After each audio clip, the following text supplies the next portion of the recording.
you all do. Yeah. And I want to make sure that the moment when we are going, all the good guards, all the ones that are competent and Mhm. not corrupt, are going to be on the opposite side of the prison to us. Okay. So you know that you need to distract Seinfeld because Jerry will look the other way, and so long as you can get the other block guards that you're not as close to looking the other direction, you're fairly certain you can slip past the knights. Question: Answer. does Jerry give a shit about Seinfeld at all? He can't condone or look away any harm of another guard. If you let him know that Alright. that's gonna happen, he's like a, oh yeah, I'll let you smoke in your rooms, you guys, if you don't give me trouble. But Yeah. if Steinfeld turns up dead, he's in a shitload of trouble. So long as he doesn't get in trouble, that like you can't like Right. the idea is don't let Jerry I'm know and he'll imagining help like you. I'm imagining like if shit is absolutely hitting the fan, if things go as if shit is hitting the fan for the prison, Mhm. and our escape is going as intended. If I bump into Jerry and I ask him to get out of my way, would he? Yeah, he would, yes. Okay. Like, yeah. Like if he wouldn't like run. Prioritize you over whatever's going on. Yeah. Yeah. Like he wouldn't run and tell if it knew that I'd rip his head off, basically. Right. Um Let me hear from Cherie. I have not heard from Sorry. you at all. Talking. No, no, it's okay. I want this is me pulling because I've got quite a bit from the other three of you guys. While you're doing that, I'm gonna run back real quick. We're back. Sure. What sort of prep has Cherie been doing for this escape attempt? This is your opportunity to lay out the plan that you've been working on to me and whatever final step you have to do on work detail tonight. Could we also ask how long Sherry has been in here? A few weeks. Few weeks, possibly, as far as most have been able to tell. She's stuck to herself quite a bit, but those who Oh, I'm sorry. You were. I'm sorry. I got it. I Yeah. said that Zashi was here. I was incorrect. Cherie is the one that has been here longer than you. My apologies. Okay. I switched that in my head. Your roommate Zashi has only been here for a few weeks. My apologies. Cherie has been here longer than you. probably in some preparations stashed a few items near the punishment ward so it'd be easy to grab along the way. Some preliminary scouting of the as-formed area that we would be tearing up, but also doing a little extra double time on some of the side work that she always does more or less in private, or others don't really want to take part in because it's transporting bodies or graveyard work usually. Is that where you've stored this equipment? I would say definitely, and also I had probably slipped one or two pry bars or hammers that I know that they wouldn't notice go missing because they were a little bit older and tattered and just assumed got thrown in scrap. Okay. Something that would help us pry up the boards more easily, especially since Then Shari's been a good one and quiet and doing the more gross details for a long time. Not many people pay attention to her because she's usually quiet. If there is a scrap, she seems to be not really the one in cause of the situation. At least that's what the guards say. By the way, little Miss Twighouse, you might share with us your capabilities. You've been pretty quiet around here. I don't really have many. Very quiet, but I've been here long enough to know many of the routes and habits. Some that like to nod off at certain times that make it easier. You're telling me you were in here longer than me, and you won't know how to blow anyone up or break someone's back? When you handle corpses all day, not many people care to bother with you. I'm not talking about handling corpses. I'm talking about making them. Oh, the reason for being here. When people label you as a witch for no reason, and arrogant people tend to just kind of stuff you away in a closet as an easy explanation. Well, No, that's just bullshit. nobody cares. Well, then, Miss Witchy, we're gonna get you out of here. Just use whatever little tricks you got going on best you can. Oh, those tools will be there. What was that, babe? Now, I was just saying, yeah, we got you.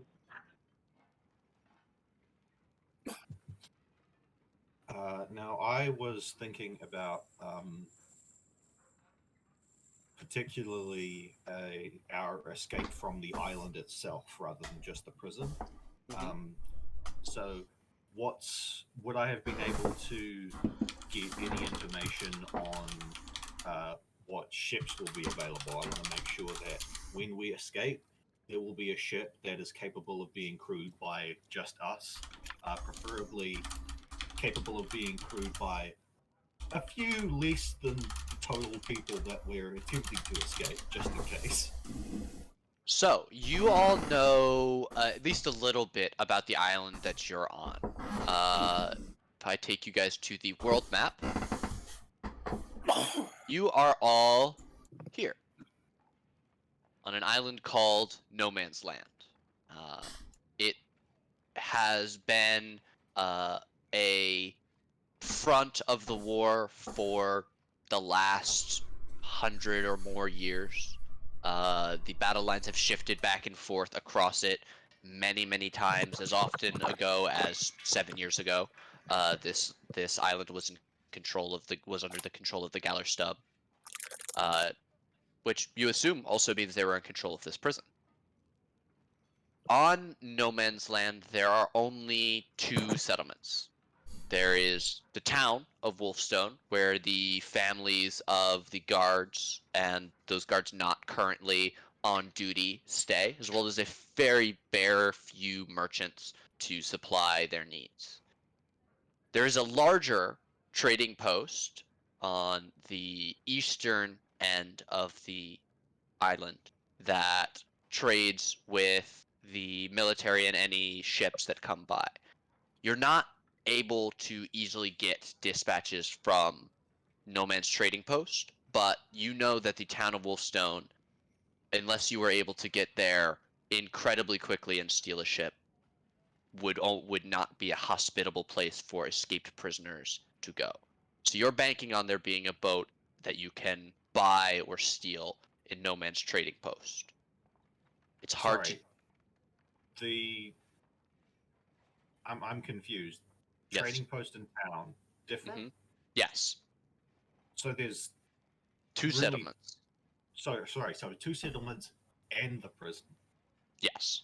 Okay, sorry, I thought you meant two settlements including the prison. No.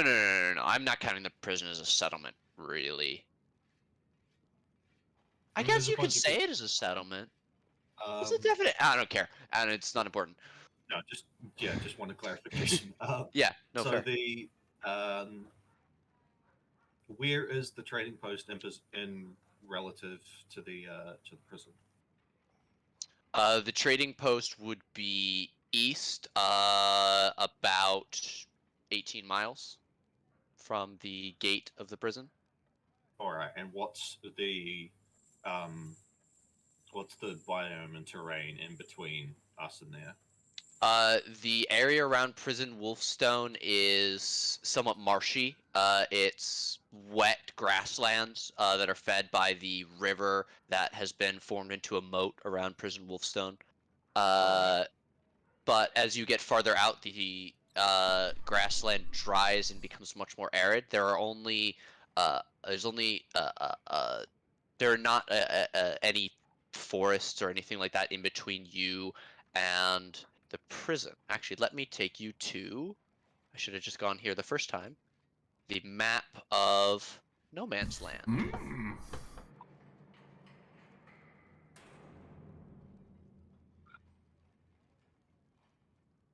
Oh, Wish shit. that river was pointing to. I guess it makes sense that the trading post is the smaller settlement, but it would have been nice to just ride the river. If only. Well, and you can. That is the easier way, but you know that the town of Wolfstone is where all of the guards live when not staying at the prison. So it's hard to. Uh, it would be a more difficult situation. But that is a bridge you will all have to cross once you finished escaping. Alright, Sparks, you got that map? Let me take a look. We got that. Can you bring us back to Oh, the... I'm sorry. I thought you were talking about the prison map. So, looks like there's a little bit of a forest to the this way, northeast. I'm thinking we dip into that, and then make our way up the coastline. Go to No Man's Trading Post. Steal a sloop from there. Now, I want to make sure that y'all know when we get that ship, I'm the captain. Now you know how to deal with this kind of shit. I have to know. So you do what I say when we get there. He's Understand? thoroughly. So long as we get off this island and get away from this stupid prison, I don't give a fuck. That's the plan. And depending on how amicable we're feeling once we're away from here, I could do with the new crew. I got some scores to settle. We'll see what happens when we get to it, though. You stop calling me Piggy, I might consider. Yeah. You're just giving me more incentive to keep doing it, kiddo. Definitely don't call me kiddo. Right, Piggy? At this point, you all start to hear the raised voices of the guards and prisoners. You can assume that it's probably nearing the end of period 1, so Block 1 is heading back to their uh, ascribed back to their block, meaning that you are all about to have yard time. Tom gives you a look. Go on, shoot. Clear out.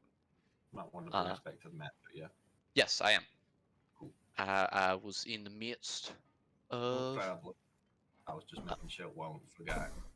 Go on, get out. And he gestures for you all to make your way out as you hear the constant bickering of Jerry and Seinfeld as to who's going to be the one to start letting people out.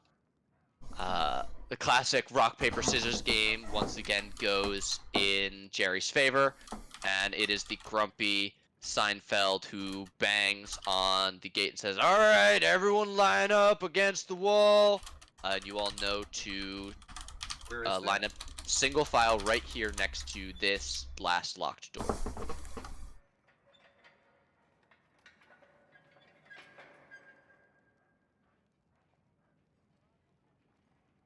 Okay, I guess I'm back. Welcome back. They are asking you to line up against the wall here. I'm gonna make sure that I'm relatively close to that. What did you say his name was? Noble or something? Yeah, Nobel. Nobel. Staring at Nobel as I walk by. Hey there, little one. Oh,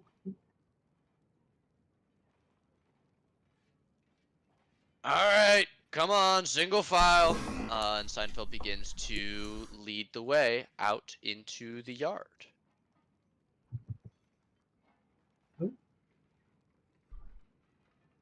It's a little bit of a tight corner, but I believe you guys should be able to make Mhm. through there.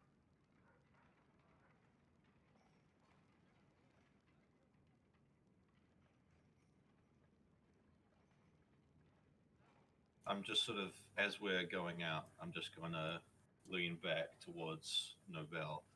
Just remember, I am a predator, you see, and they don't give me any meat. You best be nice to my dear friend Sparks. Else I'm gonna get a reason to get some more meat in my diet. Okay? Roll me an intimidation. Hmm. Alright, let me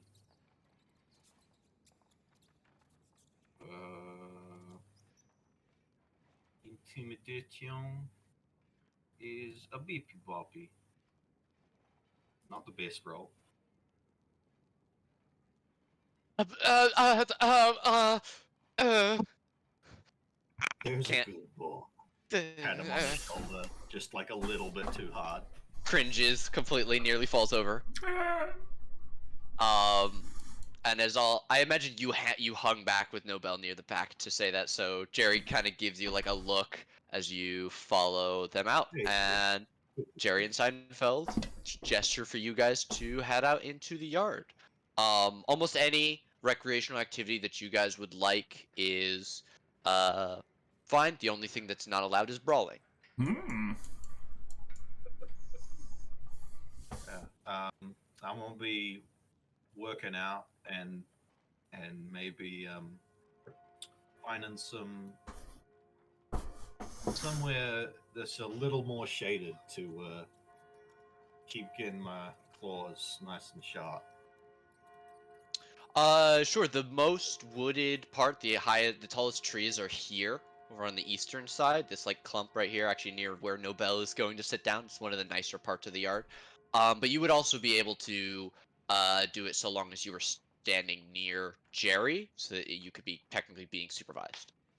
For the reference, I will show his name to you all. This is Jerry down here. This one is Seinfeld. Okay, that's what Zeke is doing. What about you, Shuri? Uh, doing a slow patrol of the yard.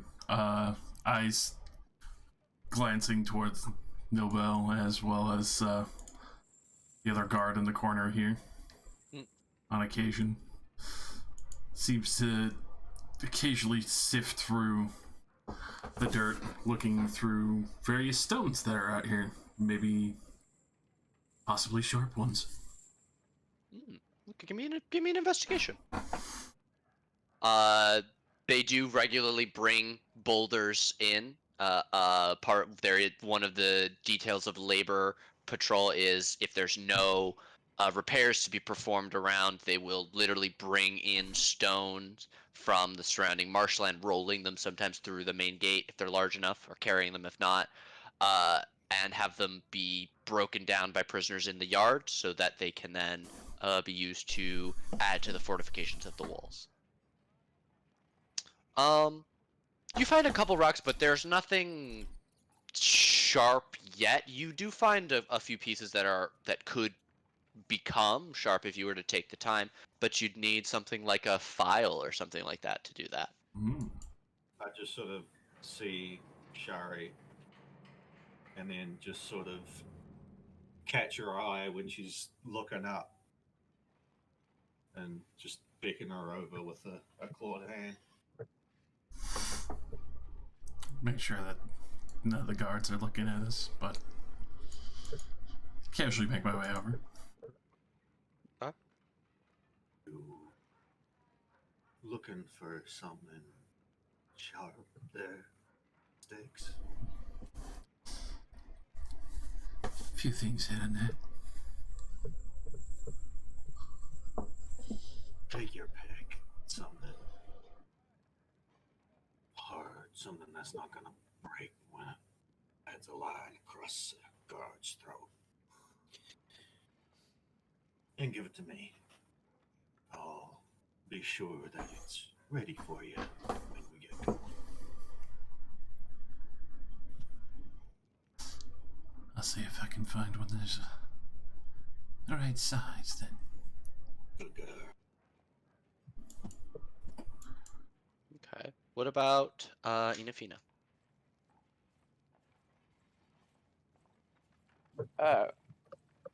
Fidna is basically looking around, kind of just paying attention to the people and, like the other prisoners, and also listening to see if there's any animals in the boughs of the trees, like birds doing their usual, like, territorial calls. Say, this is my area, you know. Yeah, you do. You know that the usual group of corvids are hanging out, not in the trees, but actually on the roofs of Block 1 and the Punishment Wing. And of course, resting on the heavy wooden beams of the gallows near the northeast corner. He does the usual call to see if he can get someone to come over and say hi to him. Give me an animal handling. As you do this, you hear a snicker and a chuckle from these two knights down to your south as one of them like leans over and taps the other on the ankle with their polar, and they whisper something and both snicker loudly. With a 6, they actually seem more interested in something over there. You can see that a couple of them are circling the gallows, and a few more seem to have gathered on the ground on the far side, near actually the base of the watchtower in that corner. He's gonna move towards that side. Not gonna leave the yard though, Sure. just to see if he can get a better vantage of it. Perception.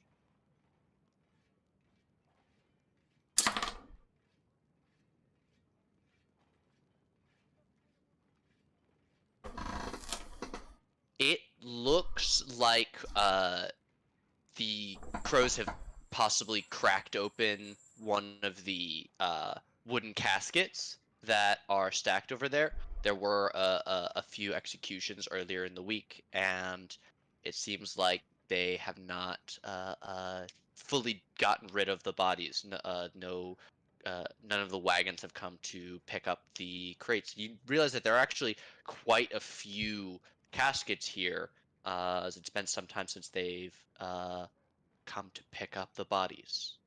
He he looks over to Seinfeld. It's like, hey, Seinfeld, your your caskets, they're open and the birds are getting into the bodies over there. You might want to let your guys know. Glances over. Fucking birds, fucking. You see Seinfeld like goes and begins making his way down towards the reception, past the guards that laughed at you and inside. Do I catch him saying that? I'm gonna say you're probably a little busy, and this is a little bit far from you in the yard. Well, I want to hear good bodies and or hear Yeah, he's not. talking. Yeah, I'm not being quiet about it. I say it nice loudly. And then I would just sort of lean over to Shari. Your itchiness wouldn't happen to be able to make dead folk walk, would it? No, but I was originally imprisoned for making them disappear. Dead folk disappear. Well, supposedly they were alive when, I wasn't there. Allegedly. You little creature. Allegedly. You need You gotta be telling me what's going on real soon. Otherwise, I might not want you on my shit. I assure you will. Telling me what's going on. In time.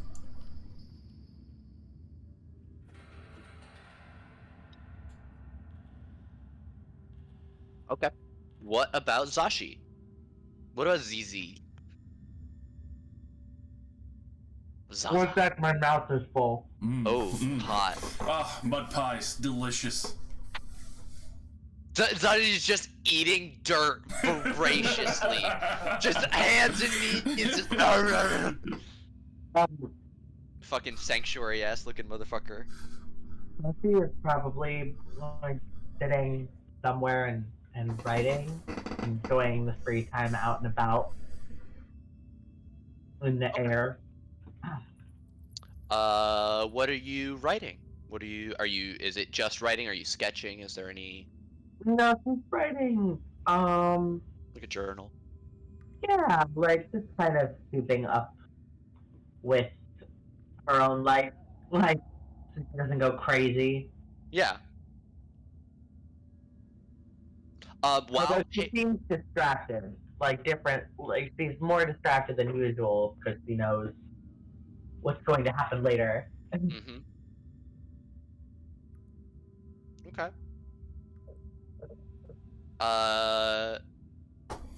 Your yard time, as the least offensive of the blocks, usually goes fairly uninterestingly.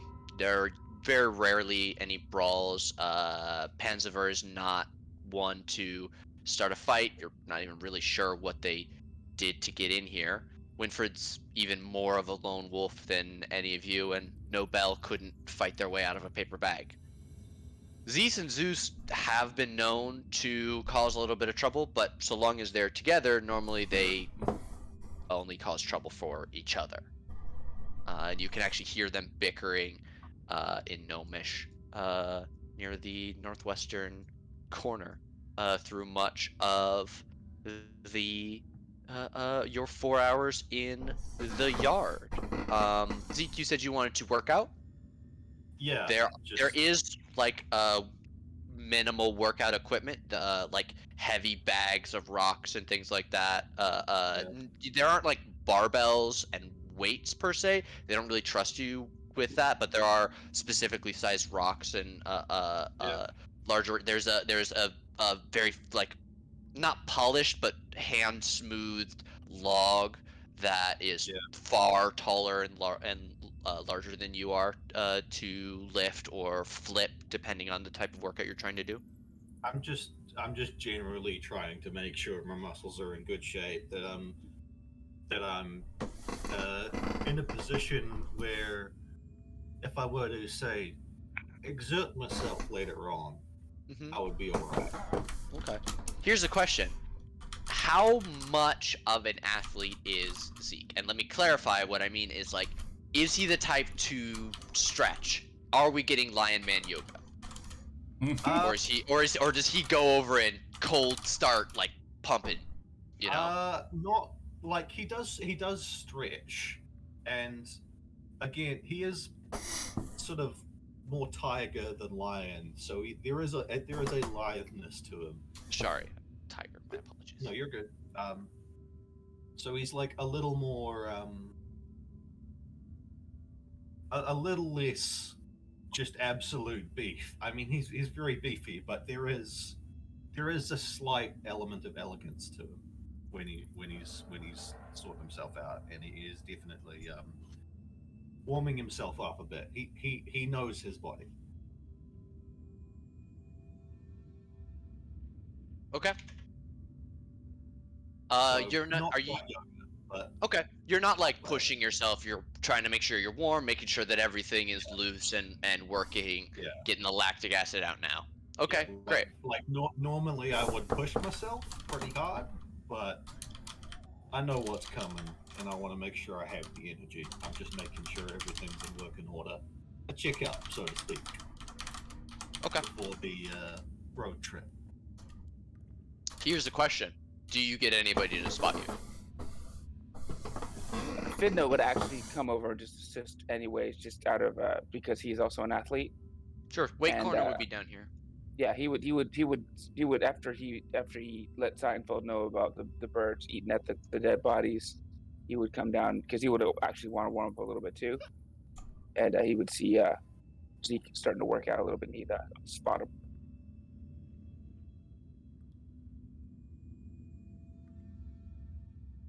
Should I move myself there? Up to you. It's not super important. It's just like if you want to is there for you Yeah. guys. Might as well. Okay, Cherie. First, I was gonna resolve your rock finding situation, but you are uncomfortably close to Nobel. They have their head back against one of the thin trees, eyes closed, their hands clasped in their lap, legs stretched out in front of them. They look like they're just trying to get a little bit of peace and quiet, and you're like on your hands and knees, like right here next to their face. Basically, just slightly out of sight, but you know that. Okay, a little bit to the side behind the tree, Yeah. coming around. The purple eyes peeking out from behind it, just eerily close for some reason. Do you do anything? They seem to not have noticed you, so long as you don't do anything. She's gonna reach out and try and touch her hair. Okay. You reach out and just touch it, like stroke it, or do you like? Just gently touch it, try and like a brief run of the fingers without pulling it or anything. Like it's Give me a sleight of hand.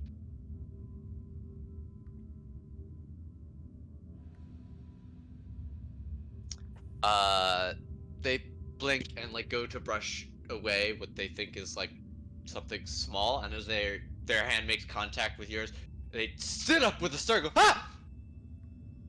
What? I Why laugh would you and do? almost Oh, drop. oh my god! Laugh and almost drop my log. Catch it. Just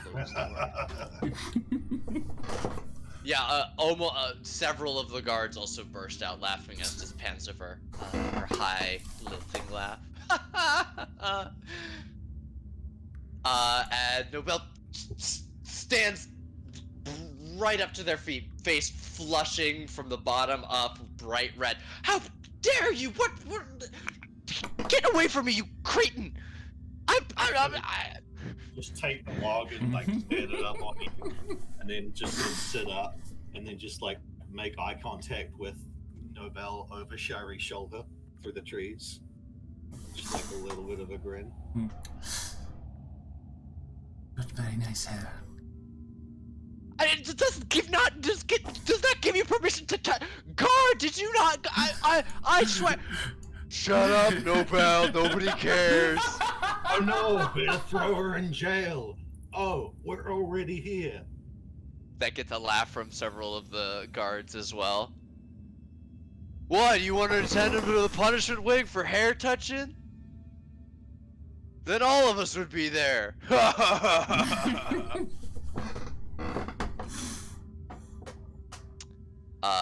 Yeah, and you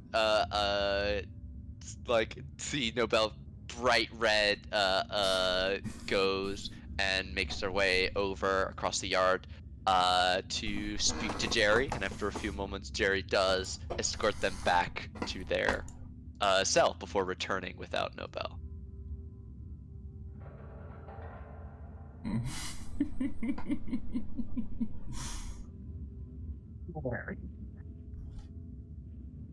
Human.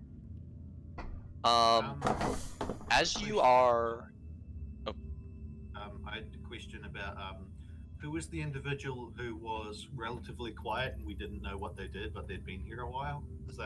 Who was that? Panzifer. Panzifer. Could you? The only person that's been here almost as long as Cherie. They actually have a very similar situation. I'm probably. It's been a long. We've both been in here a while, so I'm just wondering. if I've been able to talk to them a little bit, because Zeke knows that it's the quiet ones you got to worry about. As far as you can tell, they don't speak. You've not heard her talk in the whole time that you've been here. She laughs, and you've heard her, like, hurt herself while in labor detail, and she cried out in pain. But this, Okay. just beyond laughing at jokes, you're not even sure she really understands common. She'll look at you while you talk, but has not said a word to anyone, including guards, which has resulted in more than a few beatings and trips to the punishment wing. I think Zeke probably would have, like, just gotten slightly on her good side at some point. Yeah, I don't imagine that you guys have any animosity with anybody on the on your I know, block but except like probably Nobel. particularly her, because Zeke is definitely some. I can't say exactly what it is, but he's definitely like there's something there. Whether there is or not, he thinks there is, and he's. The only thing I can equate it to is making friends with a kid you think might be a school shooter. I'm sorry. Work. It's fair. So yeah, you so like maybe like giving them like a little bit of extra food if they seem particularly hungry, or like swapping jobs with them. yeah, that kind of thing. Just like Probably- an understanding. Probably after they hurt themselves on labor detail, they got assigned labor detail, and you were like, "Oh, I'll take it. You can go Yeah. work the kitchen today, or whatever." But like definitely with like a less of an overt kind thing to do, and more like I expect you to treat me the same way kind of thing. Like I expect you to pay this back at some point. Oh, what happened? On your camera. Now you bumped the camera and it was like, nope, I don't like you now. Uh-oh. I'll fuck with that later. Let me resolve, as I'm leaning around the back of my computer.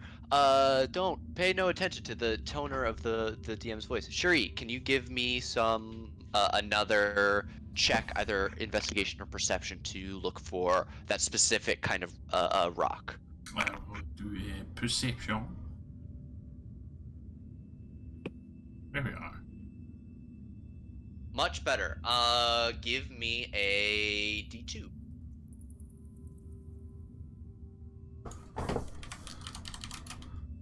Coin flip. Okay, you do only find one, but it's larger than palm size. It's already fairly flat. You're pretty certain they could be made into at least a rudimentary weapon with a couple hours of work. But it does take you most of the rest of your 4 hours of yard time to find this, so you'll probably have to try and pass it off back in the cells. Would Zeke not be able to pass by, or With the amount, just with the amount of stuff, I imagine you two are working out for quite a bit, and even with a 20 to find this stone, and especially do it quietly and stealthily, I think it makes more sense for her to have it on her when you guys are going to be heading back to the block. Vidna, right? Is the nickname? Was there anything beyond helping Zeke with his workout before I advance to the next period? No, wait, actually, he calls himself Fidna with the F. With an like, F, okay. Yeah. So it's a play on his name, and Fid. So Fidna. It's like Fidna instead of Fidna. Fidna. It's Fidna. So emphasis with the D, adding like a D and a at the end. So Fidna approaches Sashi and says,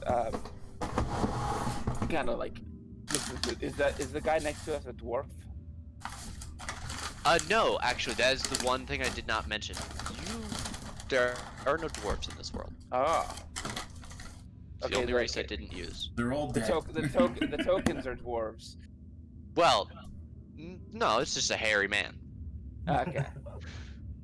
That default token is usually associated with dwarves to me. So. Sure, usually. Usually. Well, anyway. Prepare to have your mind blown. Are you assuming by my my race? creative use of artwork. He These ones glares. are gnomes. He glares. Actually, he doesn't just glare. He like kind of like uses his because he's 5'8". He's average height, but he's a fit looking jackrabbit looking of a Harangon, and Yeah. he kind of just glares. And he's got a history of kicking people's asses very spectacularly, and he just glares this guy. It's like he just looks at him, like, "Hey, back off, What? back off." He doesn't say anything else. Just keeps repeating that a few times. To be clear, this is the guy that was helping you with the plan earlier. Oh, This is Tom. Okay, he says, "Tom, please give me some space." Oh, yeah. He picks himself up. You could see he was playing some kind of like. It looks almost like tic-tac-toe, but solitaire. It's this huge grid in that he's like They carved in the made in dirt? the dirt, and it's got several X's and O's. Out of character, I feel bad. In character, you don't give a fuck. He'll get up and make his way over towards Winfred, give him a shove, and sit down next to him. Okay. So he looks over to Zashi, like, I don't know shit about magic, but if we were to liberate a spell book from one of these other wizards while we're getting your spell book, would you be able to use that too? And kind of keeping his head down low.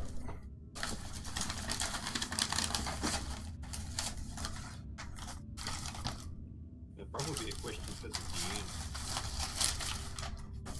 Well, I mean, yes, that is how wizards work. Yeah, but he's asking Zashi if he knows shit about magic. I know, but personally, Zashi, are you there? I don't know if Zashku? can wizards use other wizard spellbooks in place, or do they have to Yes. copy them over? Yeah. Okay. You, Yeah, I know. You just have to pick it up and spend at least an hour with it Okay. Yeah. to familiarize So, yourself with it, I it's believe. without requiring a slot. Yeah. Zashi, are you there, baby? Yeah, I'm back now. Oh, hi. Fidna was asking if you are able to use another wizard spellbook if they are able to get one. The answer is yes. Wait. Yeah. Yes, I am. All right, so that is a bonus get. We should definitely beat the shit out of a wizard on the way out and try to steal their book. And he kind of smirks. That would be nice. He smirks to himself. I got reasons to do that. I kind of want to steal one of their books just because, but now I got an extra reason because it'll be helpful for you too. And I'm a pretty deft copier. So Nice. yes, that would be nice. and his buck teeth look extra goofy as he kind of smirks like a doof while he's thinking about how to steal one of those books. And that's good for me.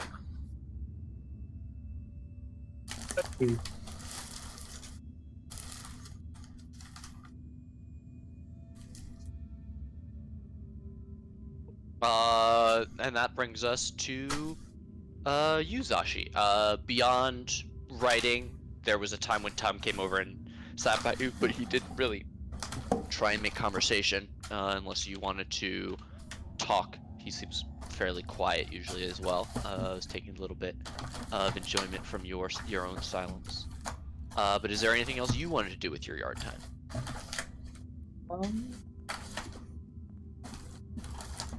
No, I mean, considering she doesn't really have any, she doesn't feel the need to prepare anything else, because everything's already written down. Mhm. She's probably still, just resting her body, because that's the best thing she can do to prepare for later. Sure.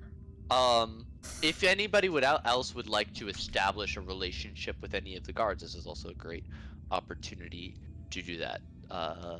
You do know that the day guards for the yard are regular. They're here every day of the week. I imagine probably just the one with me is Jerry. I don't imagine I would have been able to establish a relationship with any of the others. Do you think? I think so long as you can give me something, give me a reasonable RP interaction that would have left you with a favorable impression. For example, Well, I mean, think. like, at the game start.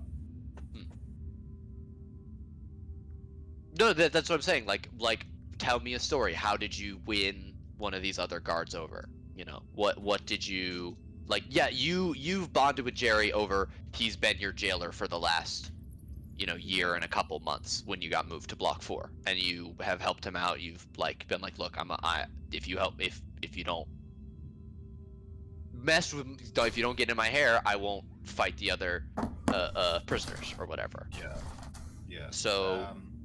I don't know. Did you help break up a fight to specifically get favor with them? And did you do? I feel like maybe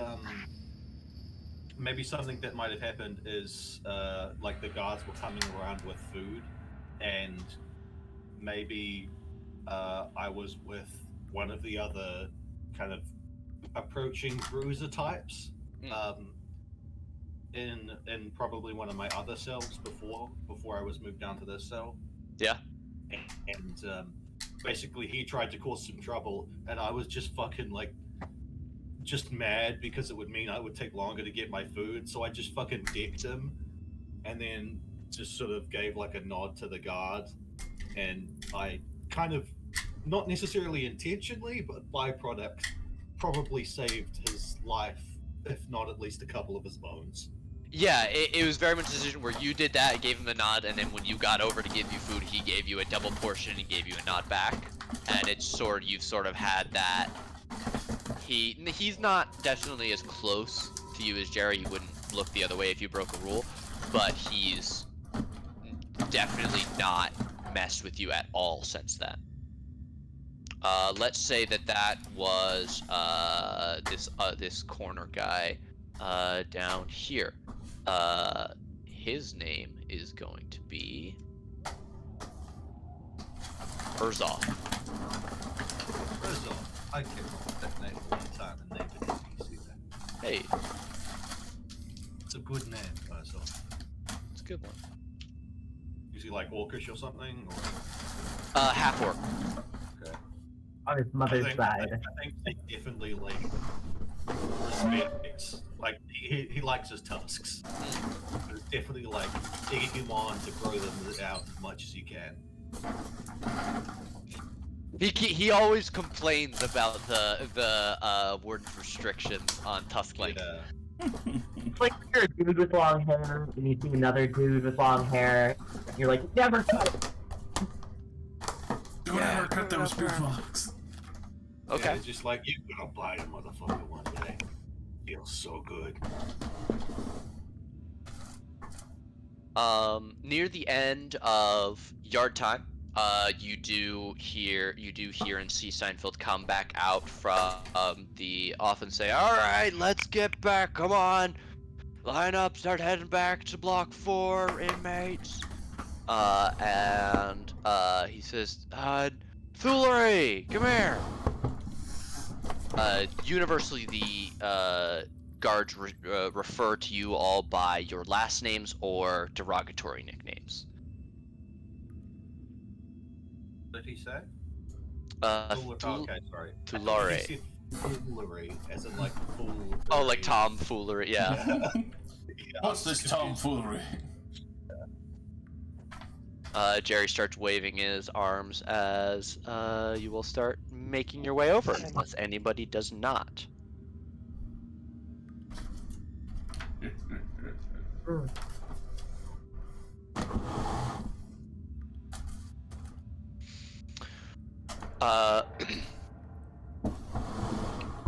Seinfeld says, "We had some problems with some of the bodies. We're gonna need some extra work done on the caskets. You don't have another preference for work detail today, do you?" Always happy Talking to to help. you. Alright, well, you're the best we have with bodies, and you're the only one that doesn't throw up handling the really bad ones, so we're gonna have a real spicy one for you today. Come on. Oh boy.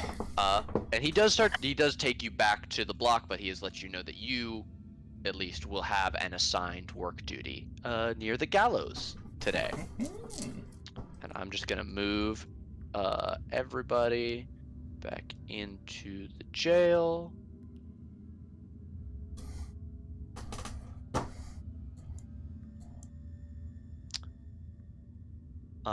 As you are all led back into Block 4 for Period 3, which is your second rest period of this day. And Tom, once again, gives a glance to everyone and says, hey, why don't we play some cards in my room? So, Fucking Nobel, get the hell out of here. Ah! Like flattens himself out of the way as Zeke comes by. sort of, yeah, just. I feel like Zeke takes up almost the entire corridor. Like it's. You know that scene in the labyrinth where that thing's moving through and they have to duck to the side? That's Zeke moving down this corridor. Yeah, and it's like there is a way that you could walk where you're not fully doing it, but you're absolutely like just taking it up. And when I pass by Nobel, I just grab him by the head and just throw him behind me.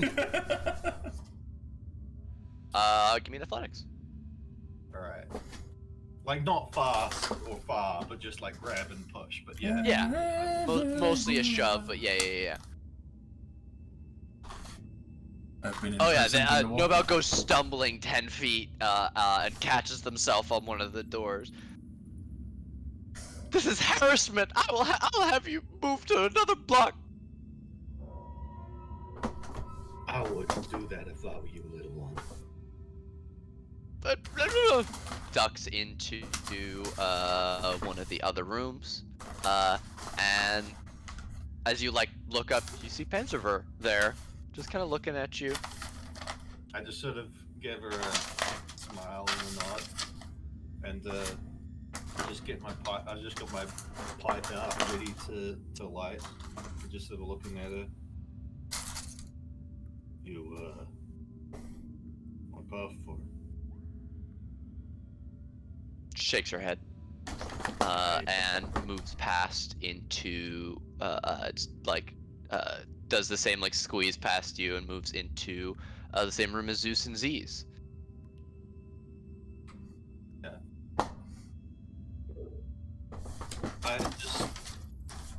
I don't know. I cannot explain it, but Zeke kind of likes her. He's just like, there's something about her that he's just like, you seem like a bad motherfucker, or like you could be at the very least.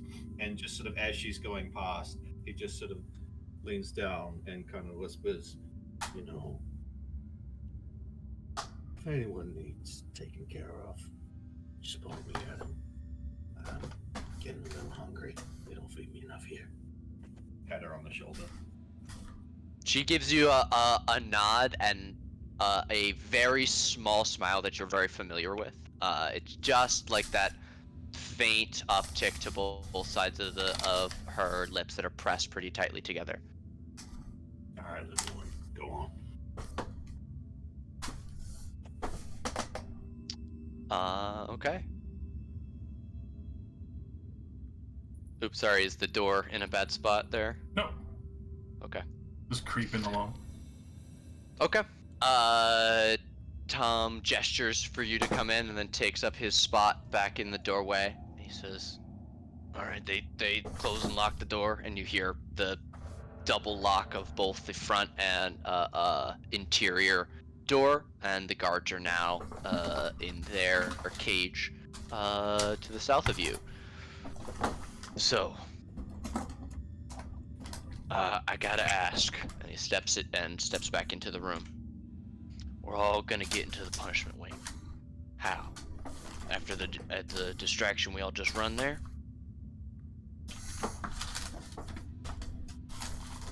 Could be a good start. Could be a good lead up as well to.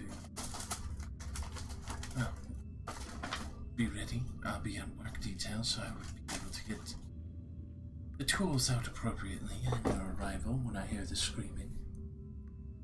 Okay, so we'll do this in. So this is happening next block. Okay, so you're gonna be by the gallows. Excuse me if I'm not gonna ask for that work detail too. I'll probably be in the kitchens. Is anybody gonna come with me?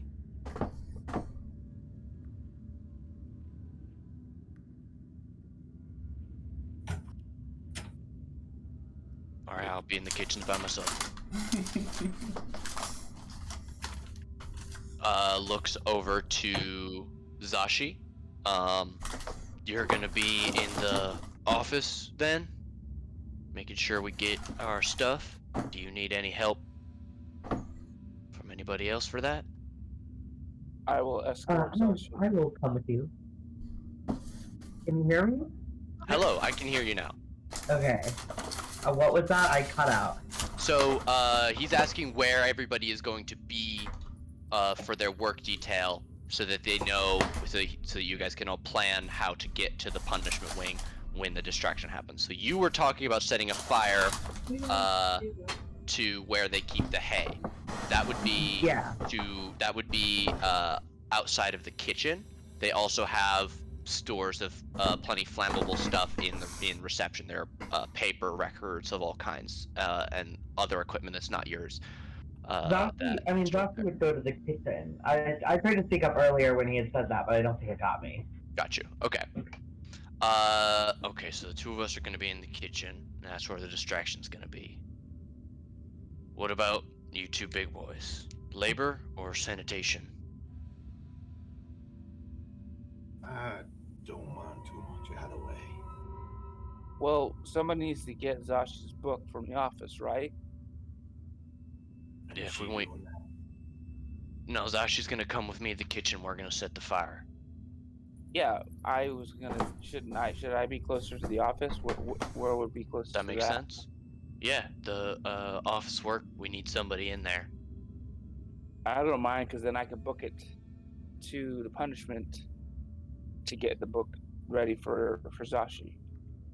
Okay, that should work. It'll look like you're heading back to your block. And we're doing this tonight. Watch period in, and he goes to like check a watch that he doesn't have. Like 3 hours. But yeah, sun's gonna be going down before our watch starts, so this is gonna be a pretty big deal. Alright. Is any one of us in punishment already? Nope. Sorry, it's taking to get back into the voice. No, it's okay. Nobody from our block right now, but if you're gonna do it, now's the time. I think maybe. Do you want to punch me? You want to punch me in the face and get thrown to punishment? That would be the fastest way. Are we doing sanitation there? I can take a hit if you kind of pull your punch. I appreciate it. Oh, trust me, I would love to punch you, little piggy, but I'd rather not be clapped in irons when we're trying to escape. Well, that's the easiest way to get into punishment. Yeah, but getting out's gonna be no deal. Well, if the wizard's got her book, I don't think it's gonna fucking matter. What job would get me sort of in the area of punishment? Either kitchen, labor, or sanitation. Okay. You could also ask to go with Sherry because she's on special assignment to deal with the issue with the corpses. Yeah, I'll probably go with Sherry. Then. Okay.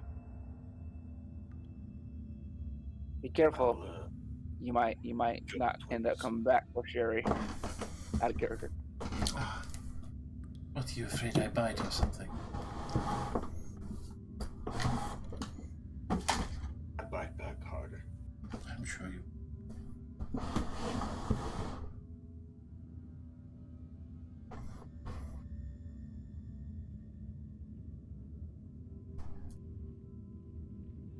Besides, you know, it's best to make friends with the ones whose you. So it's just an offer. I'm good. I'm going with her. I need someone watching me back.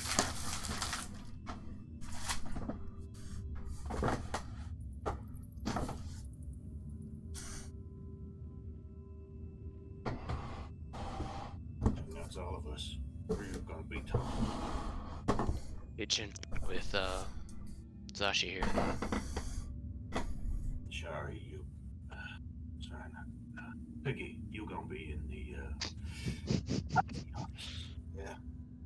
Yeah, I'm gonna be in the office getting Shari's book. Or not Shari's book, sorry, it's Zashi's book. See if you can pick up any of the other magic folks' notes. Oh yeah. Good. Also, just in case you'd like to prove yourself to me, I'll stop calling you Piggy if you kill one of the guards on the way out. How about that? And Sounds good to me. All right, who's ready to start a fight? Are you sure you want to punch Vidna here? Or, I mean, Nobel's been asking for it all day. I think if he punches, Wow, if he punches- Nobella's done nothing wrong. Just living. Yeah, She's just the- vibing. Nobel's just a whiny bitch. Leave him alone. I mean, if you punch him, you're gonna kill him. He can barely get breathed on. Which is enough for that man not to be a smear on the wall if I touch him. So, you know. Punch him, you'll kill him. Yeah, he can't take it. So to clarify, do we need to start a fight? Because I was gonna go and help Shari with sanitation. You don't have to. I thought you were interested in being in the punishment wing. That you said that would be good to have somebody there. You don't have to, because I would like to be, but I Because don't that want also- to be there being punished because I assume that would mean I would be like in chains and shit, and that would be not good. right. But Jerry is going to be the one to take you there. Remember that you arranged for it to be him on punishment tonight, so if he's already bringing you there, maybe a quiet conversation. It's hard to say. I don't want to tell you how to interact with the NPCs, but that you have plenty of options if that is an interesting plan for you. All right, I will sort of turn to Shari. Twigs, you think you handle the bodies all right? Don't need someone watching your back. For 10 years now. I don't think they'll jump up and scare me. What kind of magic do you do, Sherry? And Fitness got kind of like this, like awkward, just not. He's not really disgusted, just kind of awkward, like nervousness when he says that. He's looking at her kind of cautiously. Never did say anything about magic, did I? His eyes widen, and he just looks a little more. He looks a little more off-put now. He's just like, he's actually got like a piece of hay in his mouth, and he's just kind of like takes it out of his mouth. And he's just watching her cautiously. And he's like, okay, puts it back in. People just disappear on me. I take my pipe and like surreptitiously just use it to set the tip of the bit of hay you're chewing on fire. He takes out the burning hay. He's like, you're really an asshole. He puts it down and like I said, puts it out. Dig out here. Do a couple more puffs. Oh, and Sparks. Take another puff on this. Gonna be a little bit before we can have another time to relax. And I'll hand the pipe to Zash for a second before taking it back. Alrighty. Now, as much as I do enjoy killing I think that no guy could stand to stick around a little while longer.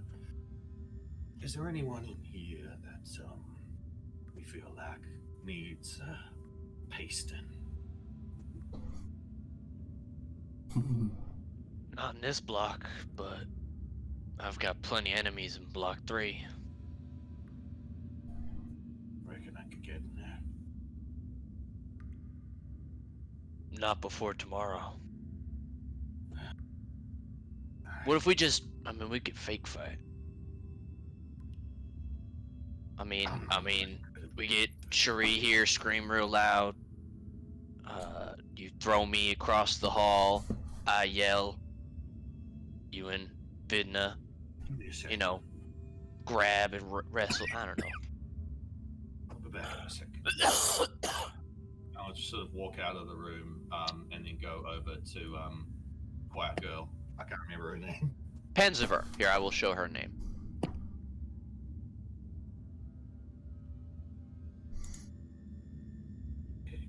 Little one. I find myself itching to give someone a little bit of a rock. Take your pick.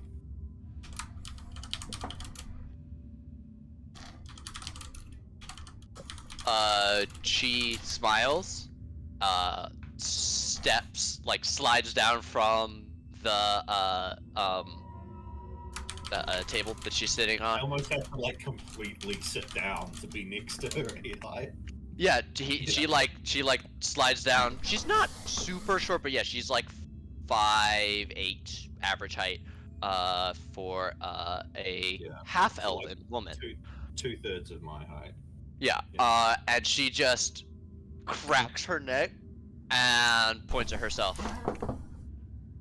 You sure about that? Oh, she's a monk. She's gonna fuck you up. She gives a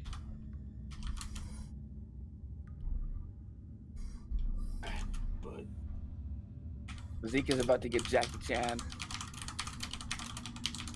she turns and looks at Susan Z's, and she makes a motion gesturing at her throat to the two of them. And they nod and say something gnomish. I don't know if you speak that, Stripes.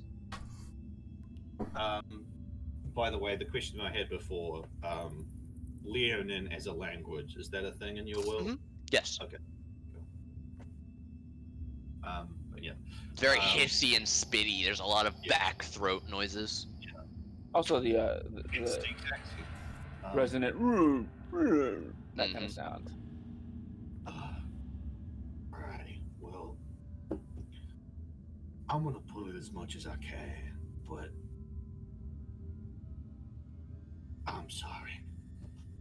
And As you say, I'm sorry, she goes to shove you in the chest. do I move at all, or does she just shove herself back? Let's do a contested athletics check.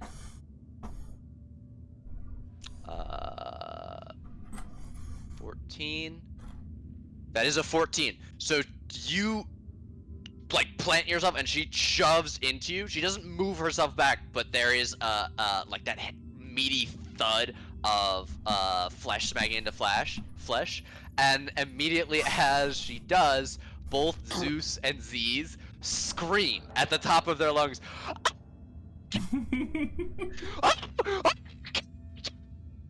And they're freaking out as she is trying to grapple you and push you around. Why don't you give me another athletics as you try and loudly slam her into the bars? Alright. Honestly, I'm probably gonna take most of the impact myself. Okay. Very don't- wrestler style. Okay, then how about this? Give me a performance at advantage. Alright.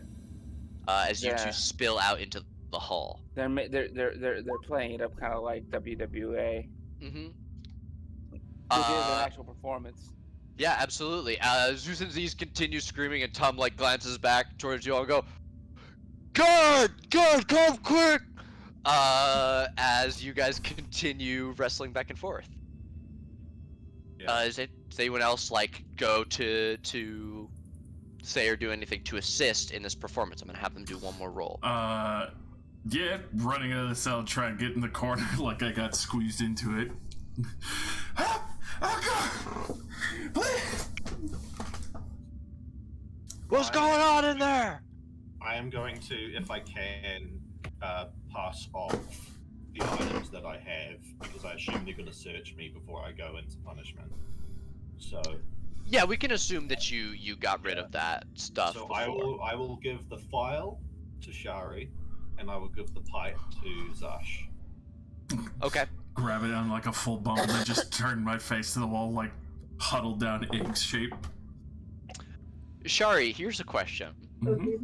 Do you have any blood available that you would like put on yourself for any reason? You know I what? don't know if you have any of that on your person. I'd probably bite my hand just to sell it, like somebody called me. Ooh. Okay. Okay. And Zashi, did you catch that you were given Zeke's pipe before this mock fight broke out? Babe? Internet brokey. Internet dead. Hello? Hey, there you are. There we are. What was that? You were handed Zeke's pipe just before this mock fight broke out. I also wanted to ask, is there anything that you wanted to do to assist in this? I can't imagine what I would be able to do in this. Probably Yell in yelling. Yeah. fear. Yeah, just causing a commotion. Okay. Yeah. Okay. With everybody's, why doesn't everybody put their performance bonus in the chat, and I'm gonna add that to the next performance roll at advantage that Zeke makes. Okay, so I don't need to put mine in there. No, you do not. So mine's just a 1. Okay, we've got a +7 from Cherie, especially with biting her hand. Blood smeared across the wall like I was holding on to it for a moment. Sure. +0 from Inafina, +0 from... Okay, I'll say a minimum of +1 for each of you, and I'll say +1 for... So that's a +10 to the next roll that you do at advantage for this performance. Do you want me to make one now? Yes, please. The guards are yes, with a 31. You like again with a very loud slam where it's basically you ramming your shoulder into the bar, but you slam Panzer down to the ground and Does make the as if you're bar, like, throttling them. bend a little bit as I crack into it? Oh yeah, oh yeah. You guys are slamming it down. I mean, Like the door's Panzer is probably not going to close properly until they repair that thing. Panzer has 2 handfuls of your mane and is just trying to rip at it and pull you down as you're like choking the life out of her. You've got just your thumb claws pressed just enough into her throat to draw blood, so it looks really dangerous. My claws are not. My claws are in. They're not out. Right. You have those like the duller point of the thumb, just enough to make it look like you're starting to. Yeah, exactly. And they run up, and you see Seinfeld and Jerry throw Vidna to the side as they both run to tackle you. Do you resist as they both like grapple you and try and throw you to the floor? I make a little bit of a show of it. I make it like I'm about to bite off her head, like my mouth just like around her head for a moment, and then I sort of let them knock me to the ground, but with enough resistance that they don't suspect much. Okay, hell yeah. Once I'm on the ground, I just sort of let out like a sigh through gritted teeth. Come on, Jerry. I needed some fun. It's been too long. Too much fun's bad for you, big fella. Come on, clear out. Everybody back to your cells right now. As they're, you see Seinfeld has his knee on your back, and Jerry is holding you by the ankles. Thank you, Jerry. Get out of here. And you see Panzer get up, kind of playing it up again, staggering, holding her throat, and as she steps away, she gives you a thumbs up, and then kicks Seinfeld, donkey kicks him from behind right in the head, and he goes flying ass over tea kettle into the cell room, and he immediately gets up and runs and tackles her to the ground as well, and you are both Yes. I, in any significant way, just injure Seinfeld? Because she's kicking him and he tumbles and he was You- on him. Am I able you- to like You jump are. back on him or something? I'll say you're effectively restrained right up until he goes to like jump off you. Give me an unarmed attack at disadvantage. You Alright. just like swipe out for his ankle or something. Yeah. Not claws, but like a Yeah. closed punch. Or even like grab and pull him to the ground. Yeah. Disadvantage. A 10 is gonna miss, but I'll say you definitely like catch his ankle and he stumbles and isn't quite able to grab Panzer, and it's a little bit more of a fight as he starts to try and wrestle her down. But after a few minutes, she seems to give up again a little bit easy, and once again Seinfeld yells, "Everybody back to your cells! Ferith Thulare now!" And Jerry goes to slam the door behind him closed, even though that's not technically Zashi's cell. And I Scrambles. just sort of stand up, and just sort of stretch a little bit, and I comply more or less. Mhm. I kind of do give the occasional like the shake and like a prod just to see how well they're holding on to me.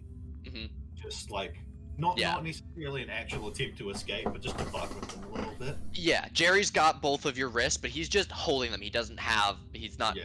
able to like manacle you fully right at this moment. Yeah. Vidna, do you also move back to your cell, or do you purposely stay in the hallway? You hang from the bars, yeah. Yeah, he's hanging from the bars unless the guards come and pull him down. Okay. And then you go back to your cell, and Zeke and Panzer are led out to the punishment wing. And I'm just gonna move you all as a group. I'm gonna move you just so it's easier.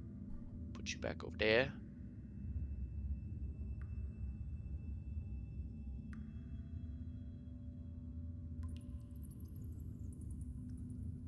And you're let out, and the doors are closed once again behind you, and locked. And for the moment, even though you are all on rest period and locked in, there are actually no guards. Zashi, you actually can open that door to the cell if you so wish. I can what? You can open that cell door if you want. I believe you can click on it and open it. Yeah. Okay. You are all led to the punishment wing. As you do, Zeke, slow down just a little bit. As Jerry goes, "What the hell is that? That's not our deal. There's gonna be so much fucking paperwork." I'm just gonna. How much do I think I can trust Jerry? You cannot tell him about an escape attempt. You have to have some other reason to want to be in the prison ward, the prison block, punishment wing. I'm sorry, it just gets a little boring in here sometimes. Look, it's the first fight I've had in what, a few months. Pear, Didn't hit you. what the hell do you want to be in the punishment ward for? I mean, I've seen you rip people's heads off. She's alive. I told you it was just some fun. He looks at you appraisingly. He rolls insight. With a 10, he's going to crook an eyebrow at you and say, "You're after somebody in one of the other wings. Who is it? Your old cellmate? Or are you looking for a shot at the mind mage himself?" I think you know.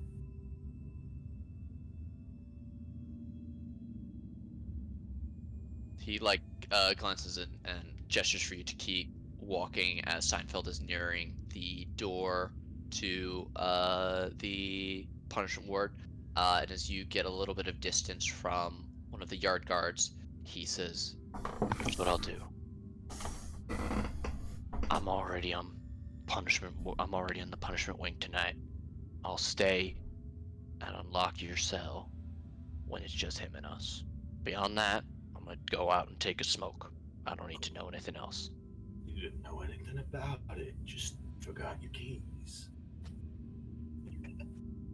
He nods and he says, "You're gonna have to work a double labor shift for me." Oh, of course, Jerry. By the way, real quick, anything you want done to him while I'm in there? Well, seeing as coin's no good to a fella like you in here, you see anything shiny, slide it under the desk. I'll grab it after.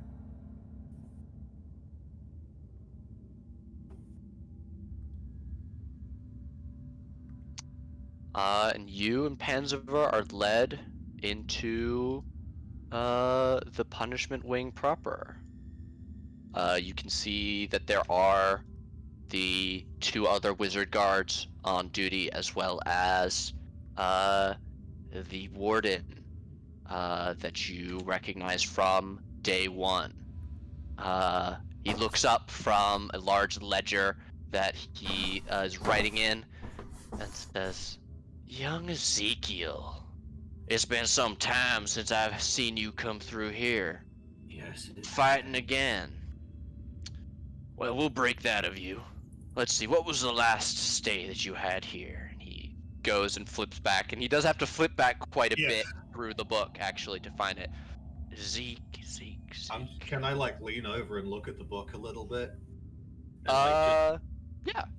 and I'm just sort of looking at it like one does look at old family photos, just reminiscing. Mm-hmm. He says, Oh, I remember that one. That was a good one. partial. Oh fuck, what's it called? Decapitation, No, what's it called when you pull a limb off? dislocation, dismemberment. Dismemberment. Partial dismemberment of 3 inmates. Only Yes, you partial. nearly bit his leg off. That got you a month in the hole. You should have given me time to finish the job. You know he deserved it. I agree, more time is needed. Let's say 3 months this time. Jerry, cell 2. Yes, boss. And the door is opened, and you and Panzer are forcefully shoved into a cramped room with 5 standing cells. Seinfeld stays at the door as Jerry comes in and gestures for each of you to move to the far corners.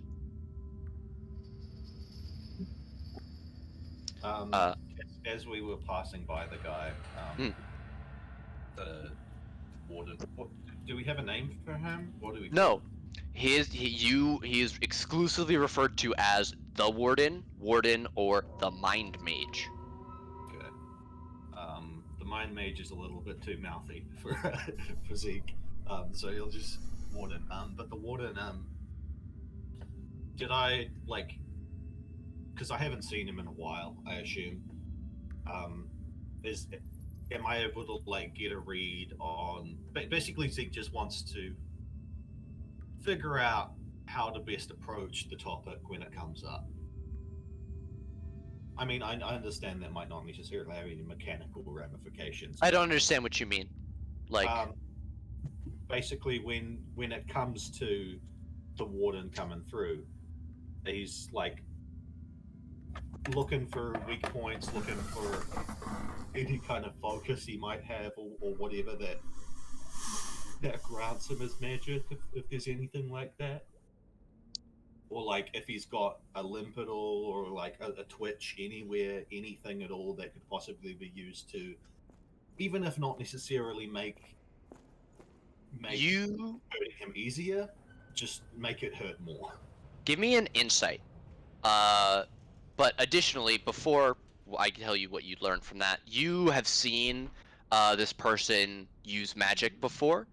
The only thing that they had on them at that time were these like hand wraps that they Yeah. wear, but it is their eyes that glow a virulent purple when they cast magic.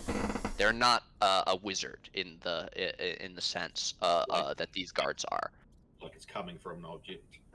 Yeah, it doesn't look like it's coming. He doesn't seem to have a focus or of any kind. But give me an insight for at least disposition now and anything like that. With a 15, you see that they are wearing an interesting piece of dark metal that curves around each of their ears. Mhm. And after you leave, he seems to reach up and adjust it and then murmur something under his breath. Mm. He then waits a few moments and writes something down next to your name. Do I catch the what book. it is, or am I too far off? Give perception. Or what's your passive? 13.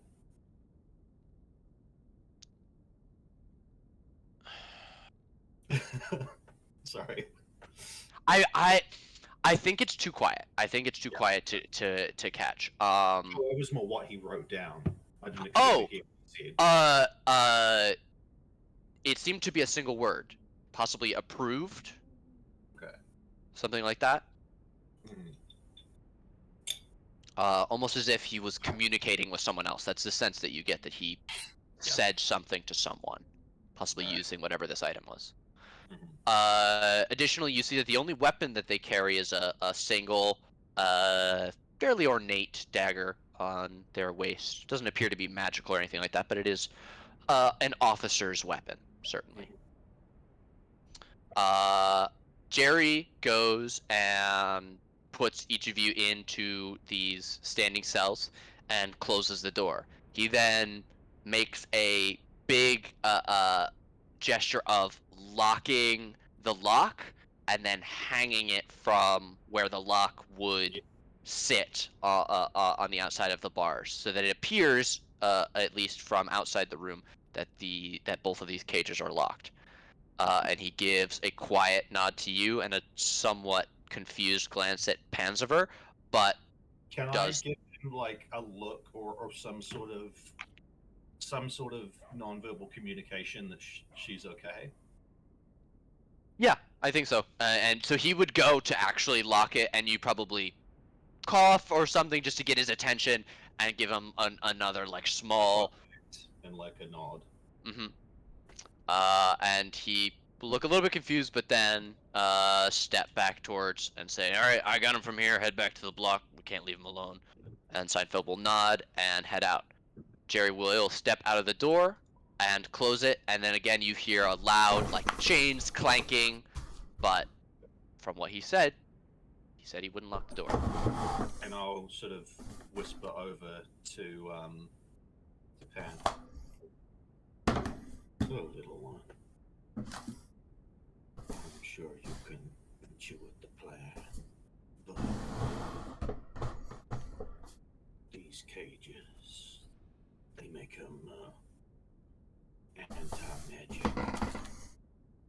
So if you would kindly assist me in putting my dear one into one of them, so I might disassemble him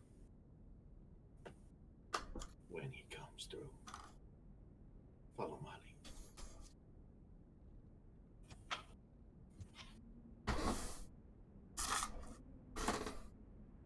lead. She gives another nod. And I'm gonna go back to the block. You guys have, say, about 2 hours left of your rest period. Is there anything further you guys would like to do? You have all of the items that you guys have smuggled. I don't know if there's anything that you guys have in your cells that you would like to take this time to retrieve. I would. You're muted, Flinks, just so you know. What are you doing, Shuri? And are you comfortable doing it here? Would you like to go downstairs? I would say Inafina probably would see me doing this, but not see what I'm retrieving. Okay. So you please describe what she sees then. Probably Zashi would maybe see or at least hear it from the other cell. Depending, or she might be in. I don't know what cell she's doing. We'll see whenever V gets back. Probably a loud clink, but also near the crapper, or at least what passes as it for the cells. Mm-hmm. It is a wooden seat with a hole in it and a bucket underneath. Hell yes. Probably tucked, probably unceremoniously, just underneath the seat, covered. Pull a piece away, something that looks like it's been purposely glued there with excrement for a long time, and wipe it off, and tuck it into my clothes as, secretively as I can, while sorting the few other things that I would have to bring between the file and others that were handed off to me to the, accompanying job that I'll be doing soon. Be able to bring There is, Vidna would see a flash of color as you're doing this. What color do they see? a very dark purple. Cool. Almost the same as her eyes. Yeah, Finlay would have caught the purple, but also the smell of it being, it would have been cemented with excrement. He would have immediately been like, "Yeah, I don't care." Turned his face, just like move farther away from it. Don't want to know what the fuck that is. He would have gotten his shiv, which is basically just a mess kit butter knife that's been sharpened to a stabbing implement. Where do you keep it? He kept it tucked away in actually, it's a rat scratching, like a rat hole in the wall that was dug in by the rats. He actually dug it a little bit deeper and put it in there, and then he covered it with some straw. So he dug the straw out, and he pulled out the dagger, and he put it into his clothes linings. Okay. I mean, he could technically beat somebody to death with his fist, but he still has that to stab him in a vital point if he needs to. Absolutely. Zashi, what about you? You have roughly 2 hours. Are you here? Hello? Hi. You have roughly 2 hours left of your rest. Is there anything else that you would like to do? Honestly, I don't think so. I can't imagine anything that he would need to get ready right now that he doesn't already have ready. Okay. Make sure you have your pencil on you. Yeah. Okay. The only other thing I think was mentioned is Sherry, you have both the file and the stone. You weren't able to actually pass that off to Zeke before you guys just decided to activate your plan to get him in the punishment ward. Do you want to spend some time trying to grind an edge onto this piece of stone? For sure. Even if I can't get a fine point, make an edge just sharp enough where if I dragged it across someone, like a rolling cutter would just slice them open. Okay. What Finn sort of would help too. Okay. What sort of check would you like to make to do this? I know that I'm gonna have you follow it up with a stealth because filing stuff, especially stone, with a file is loud. I'm thinking perhaps survival. Yeah, survival would make the most sense. Yeah, you're making a tool. I'll try survival. We'll see how well that goes. Functional. You would have advantage because of Vidna. Do you have proficiency in survival? I don't think he does. Oh, okay. Then I'm not gonna be able to grant you advantage. I will say, how are you gonna help keep this quiet? Perhaps. Maybe he tries to draw attention to himself if the guards approach because they hear something. Okay, you go and try and talk to Seinfeld. He tries to create a distraction if he thinks the guards are like, "What is that?" Okay. Maybe you stage a loud conversation with Tom near the entrance of to the guard's cage. But actually, the guards probably think he's kind of crazy because he talks to animals. So he's gonna start trying to talk to animals. Just in the middle of the cell. Yeah, just start talking like he's having a conversation with the animals, talking about like animal politics and their hierarchy and their interactions with each other, and start talking about like Monkey Joe and and Sid Squid and Hamper Five and all the and Okay. their bickerings about there's a little snack they found and this one guy's banging this guy's girl and all this other stuff. Okay. This whole elaborate Then prison colony of rats. then let me have Sherry roll stealth at advantage. That I can.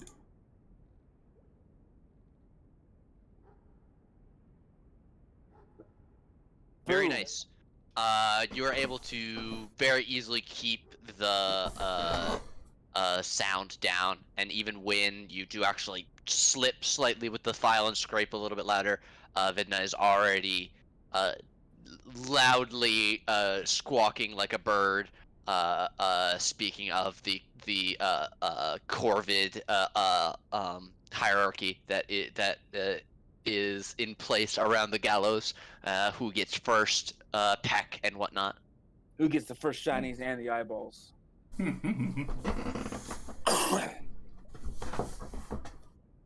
I love Speak with Animals. It's such a great spell. hearing the horrible fucking nightmare stories from them of like eyeballs already missing from them because they got choked out or something. Mm. When somebody's bloated corpse pops open and their internal organs start spewing out stench of poop and how it smells so good. Fresh trails.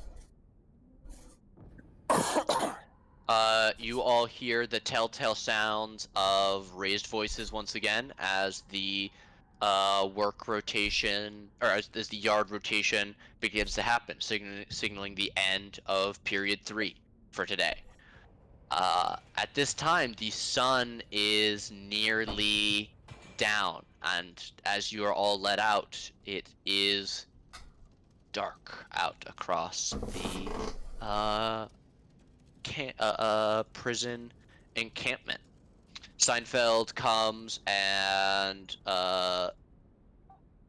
opens the gate to the cage and says, "All right, work details, come on. All right, first ones. Who wants kitchen? I got 3 spots." Waves hand in the air. All right, Zashi. Tom will go, me next. And you hear Winfred speak up. I would like to come as well. And he says, "All right, come on." And you all make your way out of your cells and over to where Seinfeld is standing. Come on, line up. Let's go.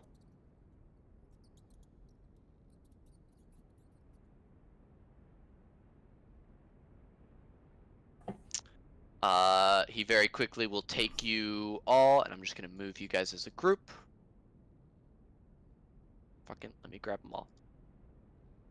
Kitchen Leads you up to the kitchen area, where he will open the door and show you all inside. You're very familiar with the kitchen. You have all probably been in here at one time or another. You can see that several of the meals are in mid preparation. Dinner to be served across the whole prison is about 75% done. You're supposed to finish it and serve it as a part of your kitchen duty today. And Seinfeld will close the door and head back. And I'm going to have him deliver everybody to all their work positions before we get started. All right, I got office work. We need somebody to organize boxes, some heavy lifting in the office. Yo, All right, crazy girl, come on. crazy boy. Sorry. I know, just because I'm a rabbit folk, it's hard to tell her gender or whatever. It's the fur. Big damn genderless rabbit. Don't make me come into that cell and get you. Come on out. Pretty sure there's a Chinese myth about the gender.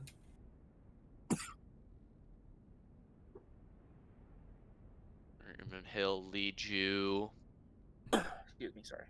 out through the yard, and you see Block 3 working in the yard through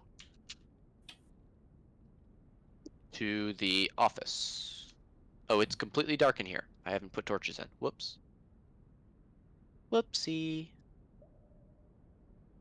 Whoopsie doodle.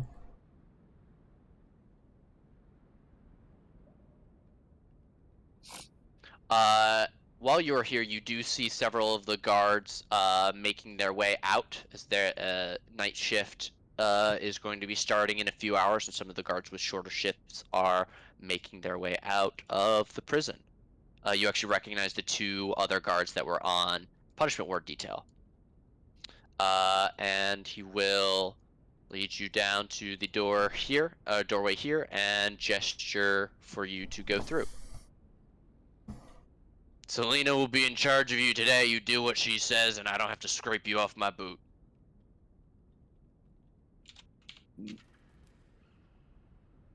And he begins to make his way back. Is Selena one of the just office people, or is an actual war wizard? You know her to be an enchantment wizard.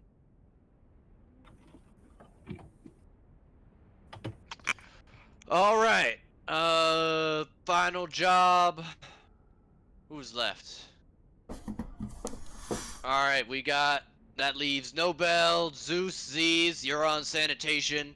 Cherie, I'll come back for your special assignment later. How dare she get special assignment? I should be the one on special assignment. Oh, you want to go and pick up the rotting corpses that have been sweltering in the sun? Please, follow me then. I'll take you for... No, I'm fine on sanitation. Please tell me he takes him anyway. Takes him out there and faints immediately. Never mind, Yeah. Noble, you fucking suck. The only thing that Seinfeld hates more than prisoners is wasting his own time. So he's going to lead them out to the area of the wall that needs work, and eventually come back and say, "All right, come on, Thulare. Stinky corpse is waiting for you." Easy work.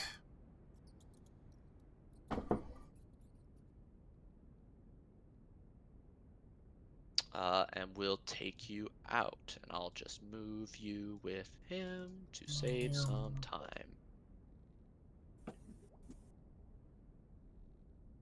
He leads you over to the gallows, and you can see that there are several caskets that need to be repaired and stacked onto this wagon here before being brought over to the punishment wing for storage before they are removed from the prison. Now, I'm going to go. So we have 4 hours with which you guys have to enact your plan. I assume that you have all worked out a time frame. So what happens first? Are you guys starting with a distraction and then everybody's gonna do their parts right then?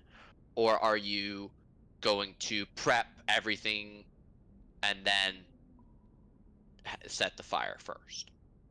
Can I check out a suggestion? I was thinking that maybe. Sorry, I'm still calling people by their nicknames because that's what Zeke does. I can't remember Rabbit Boy's name. Was it Fina? Ina Fina or Fitna? It goes by Fitna. I was thinking maybe you could get all the crows and corvids and shit to cause a bit of a raucous over by the bodies at the point that our plan starts, and that's kind of our signal.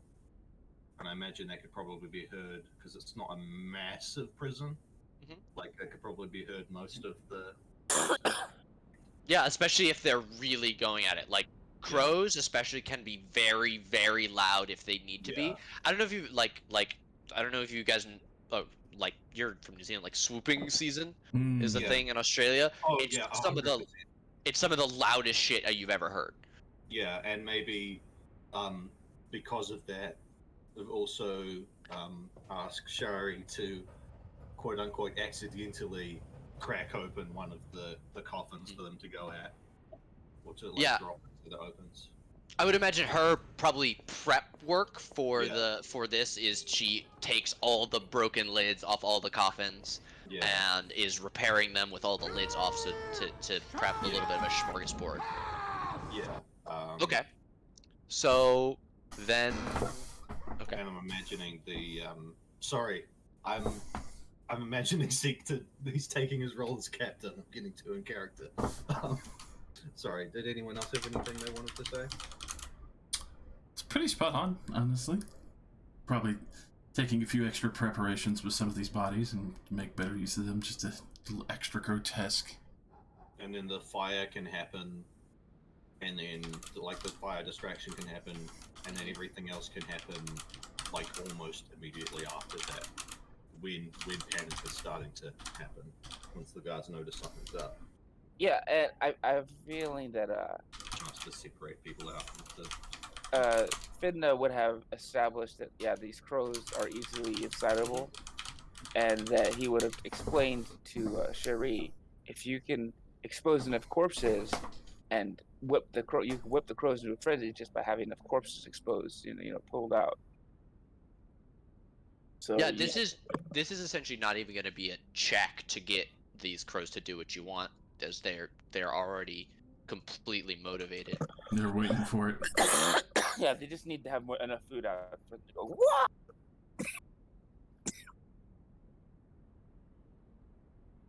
Whoa!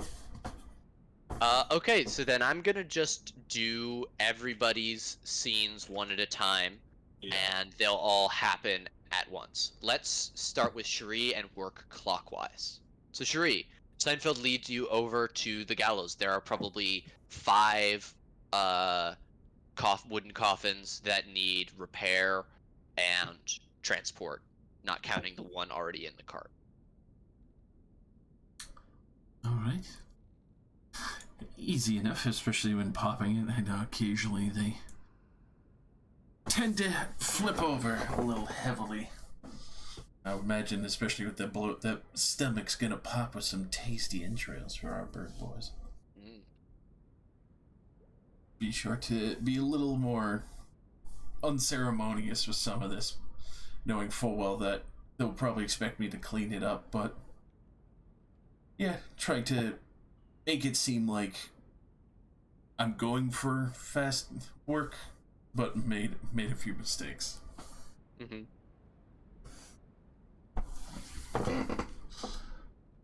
Okay, why don't you give me a performance or a deception? With their performance. Okay. Okay.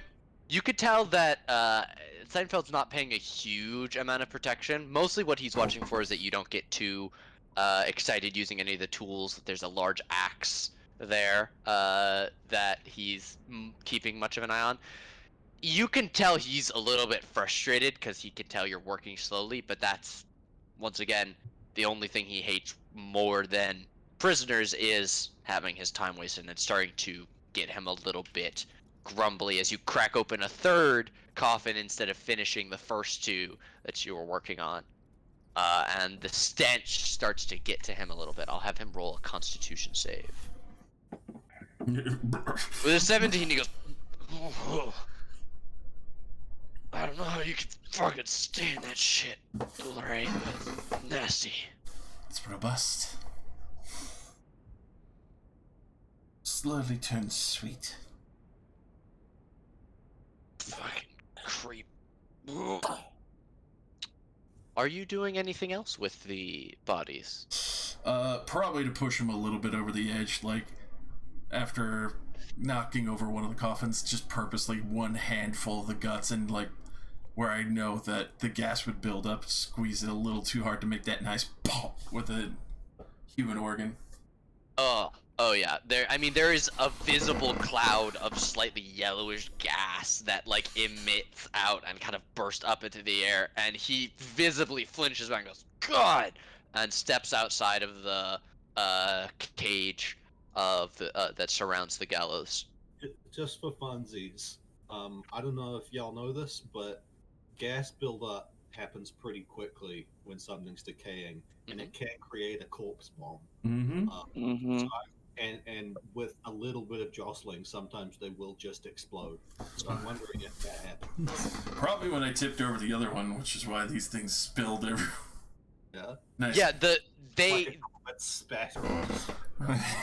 the issue is that they did explode, which is why the lids are popped off or cracked outwards. The force of this like gas buildup, especially in the tightly sealed wooden coffin, has kind of blown the lid off several of these.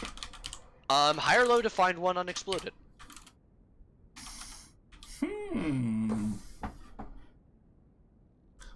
High.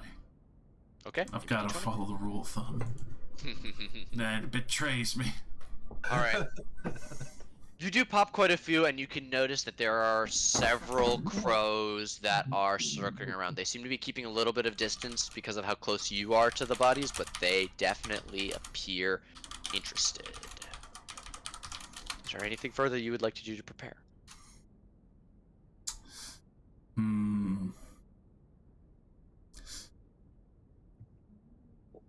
Seeing that Seinfeld is distracted, probably go and make sure the things I left here are there so I can grab them and run without issue. Just a quick glance at where I stashed them, make sure nothing's been moved. Yeah, give me a stealth check to check the tools that you have managed to squirrel away. Oh. Ooh. Would you like to use your once per session? I definitely will. I always forget about that. Alright. A 10 just beats Seinfeld's passive.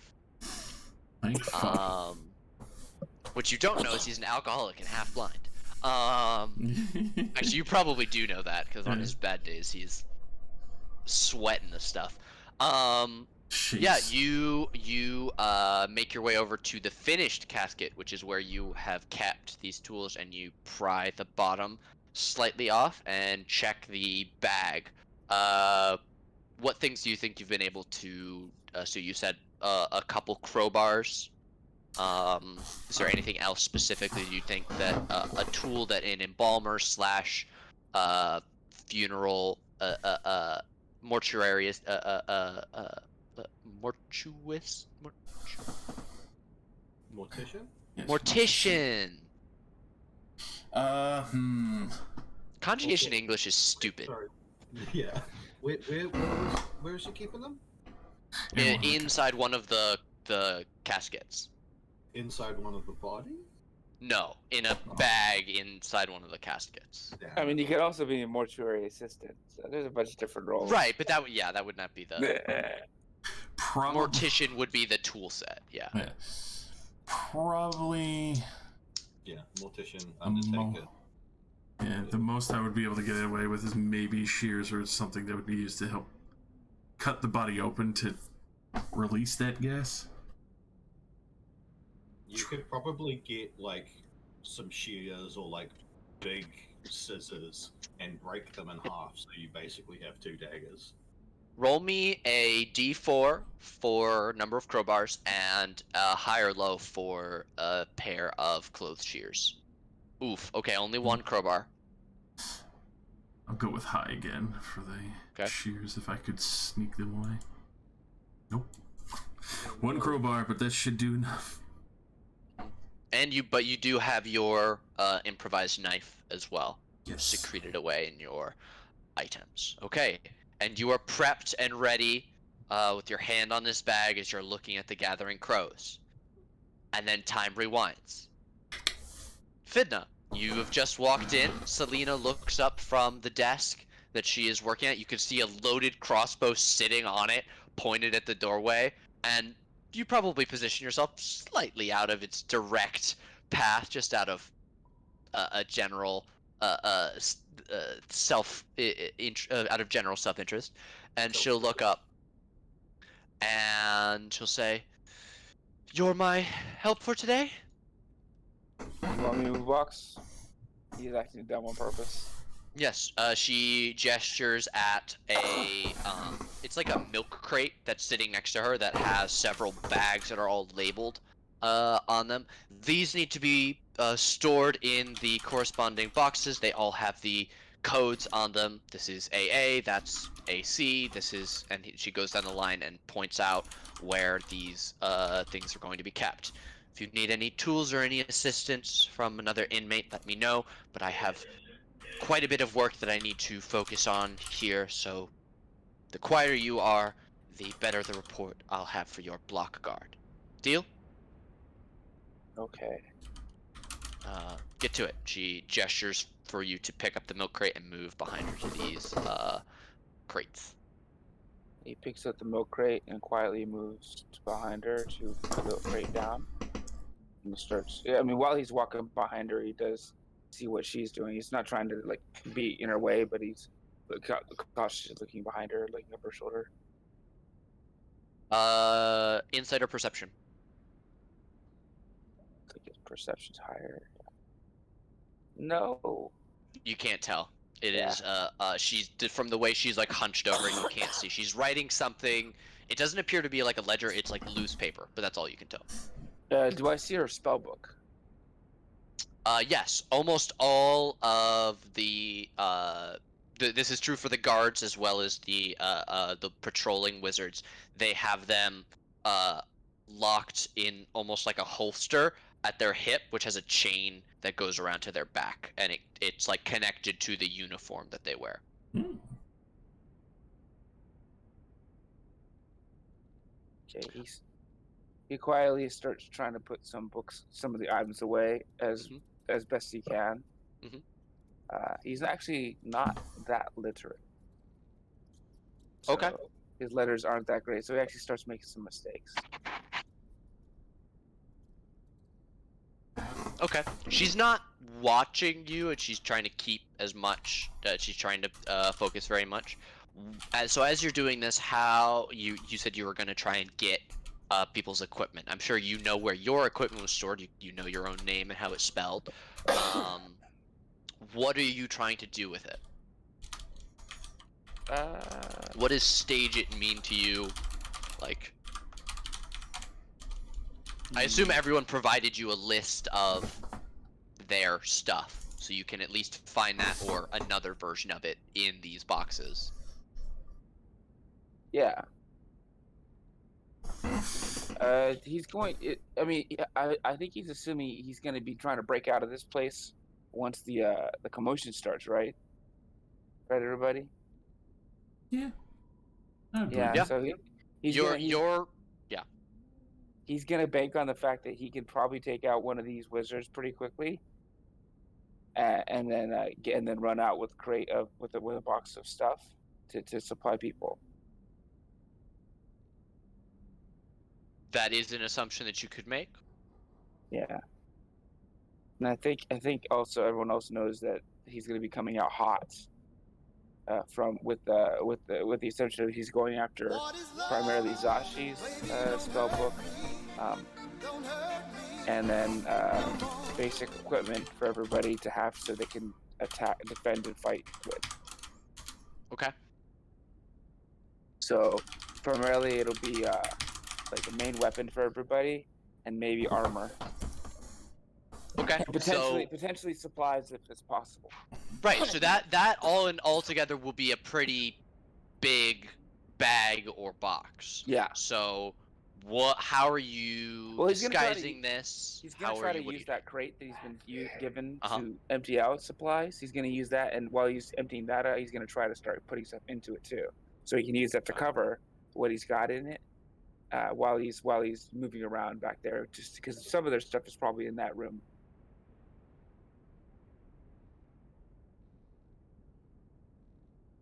Okay. Let's have you give me an investigation check to see if you can find everything that you're looking for. You have been prepping this for some time, so I'm going to give you advantage. and There's the advantage roll. okay, great. So for the 17, I'm gonna say you find everyone's at least basic starting equipment, and I'll say uh, uh, yeah, whatever that would come with. Most people's like packs that they had, whatever their kit was, are kept together. The armor is stored all with the other armors and things of that nature. Weapons are stored together. Notably, what weapon do you find for yourself? It's bow and arrows. Okay. And what weapon did Zeke ask him to find for Zeke? him? Yes. Zeke's not gonna be anything. Zeke did not ask for a weapon, so he's just looking for his His bag. mitts. His mitts. Hmm. Claws. Interestingly enough, Fidna's weapons are also his mitts and his feet. He's got unarmed. Fighting as. Both of you have it? Oh Jesus. Okay. Yeah. This is the bare knuckle brawling club. Well, I can't wait till somebody takes a tavern brawler feat. Oh god. That's actually very Zeke now that I'm thinking about it. Anyway, all right. About an hour into this work, Selena turns around and gives you a look and says, "You, that crate's as full as when you started. What are you doing back there?" Because you've been putting their stuff in. It's about half at this point. You've not managed to get everybody's stuff, but you know where it is. And you're in the process of shifting around. yeah, he says, I'm having a little trouble with the organization. Could you help me out real quick? I just wanted you to show me something. And he kind of back getting closer, and he comes closer to her. Fine. What is it? And then when she gets within reach, he's gonna jump on her and start grappling and trying to knock her out. Okay. Have the crows gone off yet? Or not? Yeah. This is the. Are you are you gonna wait for the distraction to do this? Yes, I would assume Okay. that at this point, this is probably when the crows be making noise, or when it's closer to when he's So expecting it would happen. I'm gonna finish everybody's like solo things. So if you call her over and she groans and stands up from the chair, and you kind of sidle a little bit towards the window, and the camera pans over and we see two birds sitting there, and they've got their heads to the side looking through the window at you because you told them you have some important news. Yeah, Um, he's got it in with their birds because he can talk to them. Okay, he knows. then we're going to switch over to the kitchen. Are you here, baby? How's the Wi-Fi Yes. treating you? Great. Okay, we rewind to as you're just entering the kitchen. Winfred and Tom precede you in. You can see the two guards leaning casually against one of the two of the shelves on the eastern side of the kitchen. They seem completely nonchalant and barely acknowledge your presence as you guys move into the kitchen. You have about 4 hours total. You know that the signal to light shit up is the sound of crows going absolutely berserk. What are you doing to prep for this? Is there anything you want to do in the kitchen? Anything you want to try and steal, or anything that you've prepped previously that you would now like to access? I'm thinking that would I would probably kind of get to the or begin doing the basic kitchen work, like Mhm. she goes over and lights the stoves and stuff. Mhm. Um, but eventually, like she would probably at least try to pocket a knife of some sort, Okay. something to defend herself with in case. Okay. Um, I assume you're going for like a kitchen knife, sharp, not like which would be a little bit harder to get than something like a cutlery knife. yeah. Okay. Sure. What does that scene look like? Do you ask Tom for help? Are you just disguising it amongst your you're cutting something up, and rather than put the knife down? Yeah, disguising it amongst my actions. Okay. Give me a little scene. What exactly do you do? Maybe do you have a pre-prepared hidey hole that you put it in? Not. I mean, there are knives in the kitchen already. Right. Yeah. So she would pick up a knife and begin to like cut vegetables as she would normally. But as she like moves the vegetables from the cutting board over to the um Stew. over to the stew or whatever it is, she would probably like feign dropping the knife into the pot and make a scene about like, oh, I dropped the knife into the pot. Okay, give me either a performance or a deception at advantage, as the guards aren't paying attention at all. Ooh, nice. You do have advantage if you want to roll again to see. You have guidance checked on. It's at the bottom of your skill list. There we go. Um, 17's pretty good. I Okay. just want to see if you can do a little bit better. No, Yeah. okay, 17 is good. Okay, with a 17, they both glance over, and one of them makes a joke about, oh, just stick your hand in and get it. Aren't you like touching fire all the time and stuff? And the other one laughs, raucously and says, maybe we should leave it in there and let one of the prisoners fish it out. Choking hazard for idiots. And he says, that's a great idea. Hey, just leave it in there. All right, I'll leave it in there. And she just kind of continues to do the work of making the stew, very clearly not taking the knife out. And then when she notices that the guards aren't like looking, she would probably try to take the knife out then and kind of tuck it in her pocket. Okay.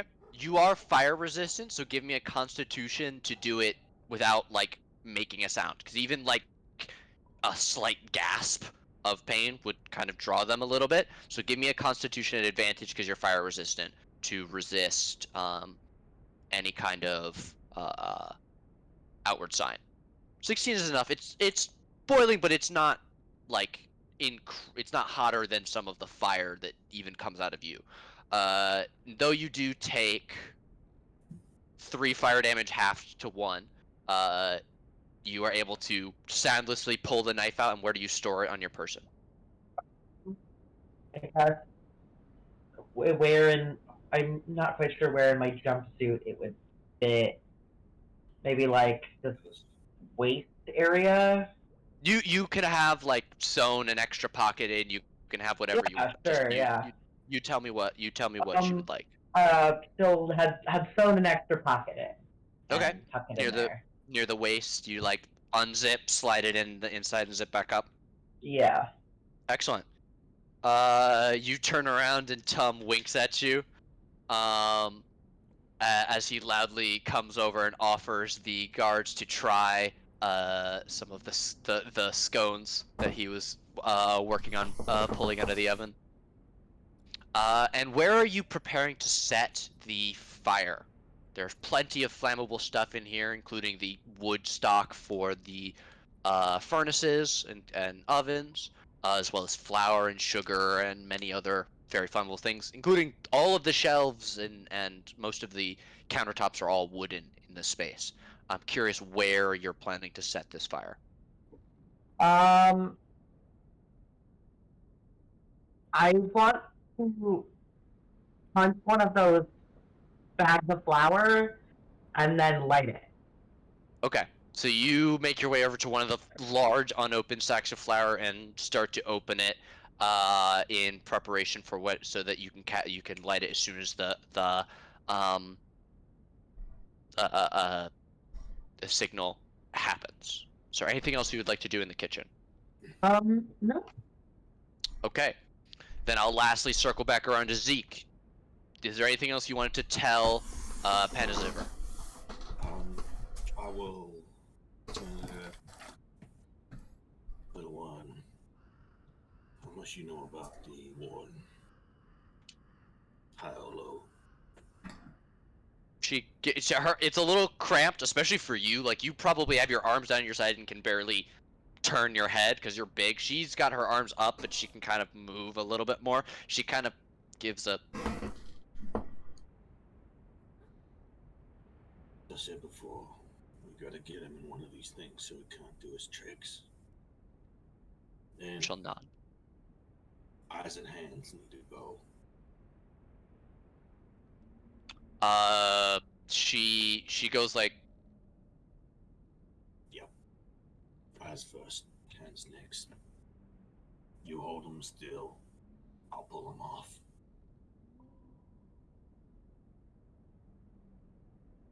Alright. Get ready. all righty, roo. Inafina, you give the signal to the birds. What is it that you say?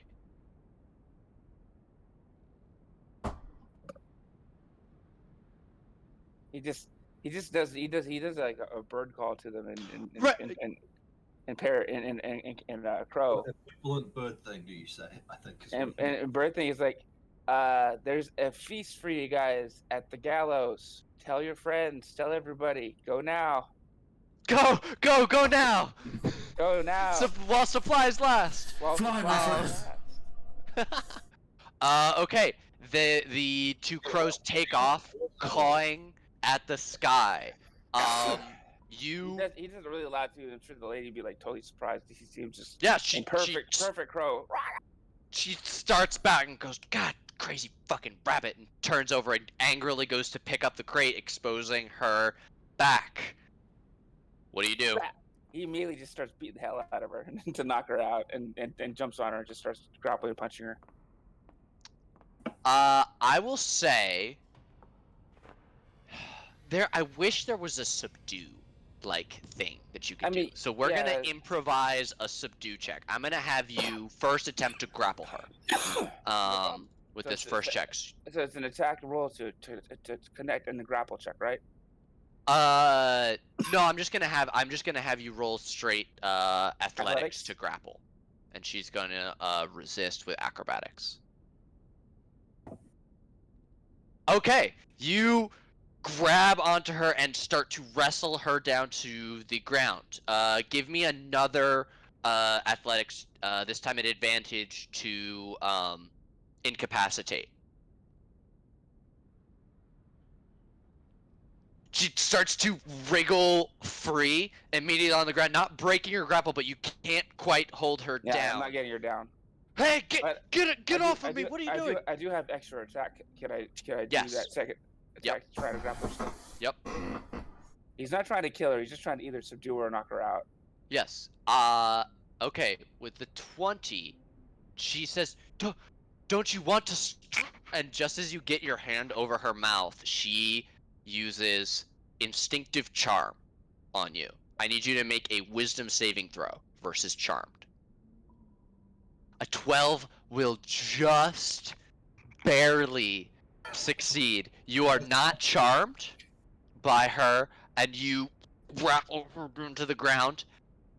You have her. She is restrained, though still fighting against you. Any further checks she makes are going to be at disadvantage. You're specifically trying to knock her out, right? Yeah, I'm gonna start hitting her to knock her out to dual damage. I can't do anything right now though. What is your average damage? Average damage with my unarmed strike. If I'm not using any weapons and I don't have any shield, if you just are using your fist, D8 plus 1. So 6. Yeah. You take the higher of the two for average dice. So 6, 2 around, so 12 damage around. Okay, so it takes you roughly 4 times 6 is 20. It takes you almost 30 seconds to essentially choke her out. I'm going to need you to make 3 more checks and beat her. She is going to be at disadvantage, but you do have to succeed on at least 3 of these 4 checks to choke her out. Okay? Just normal.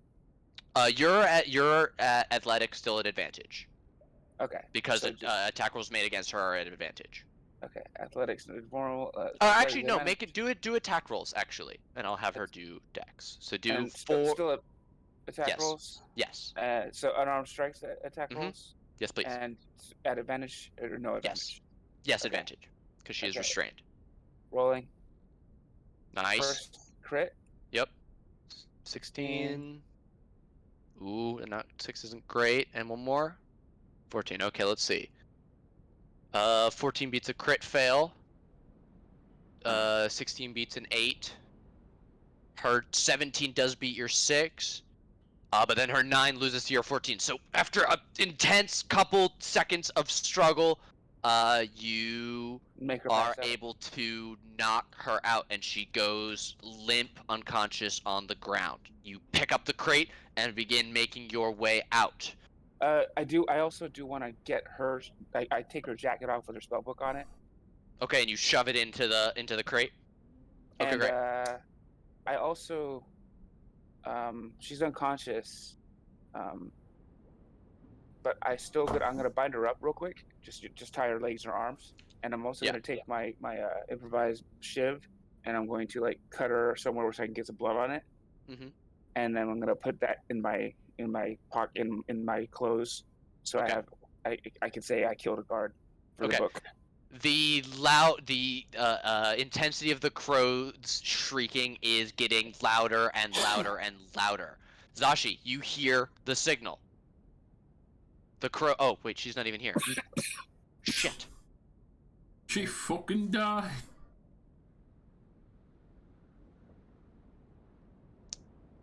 All right. Zashi sets the fire and will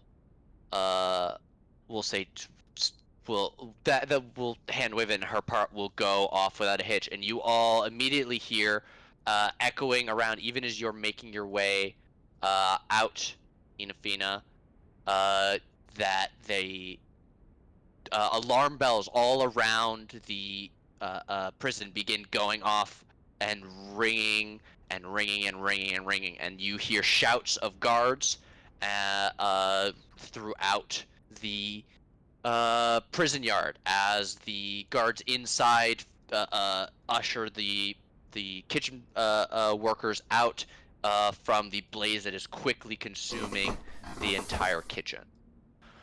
As they rush out in the confusion, the prisoners from Block 3 are making their way back in, and this is the confusion that we find ourselves in now. I'm going to have everybody roll initiative as the crows descend on the bodies, as Inafina opens the door to the yard, and as Zashi um, steps out from the blazing building.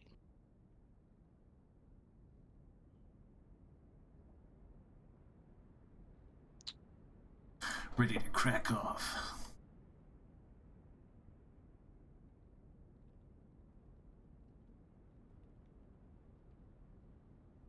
All right. Let me get some little bit more gooder musics for this. Let's see.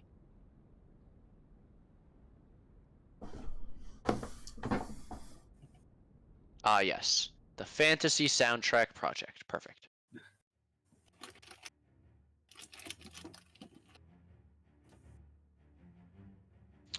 All right. With a yell, the guards begin rushing around madly. You see the knights take off running towards the blaze very quickly. As they all rush to get the water, which is by the kitchen, unfortunately.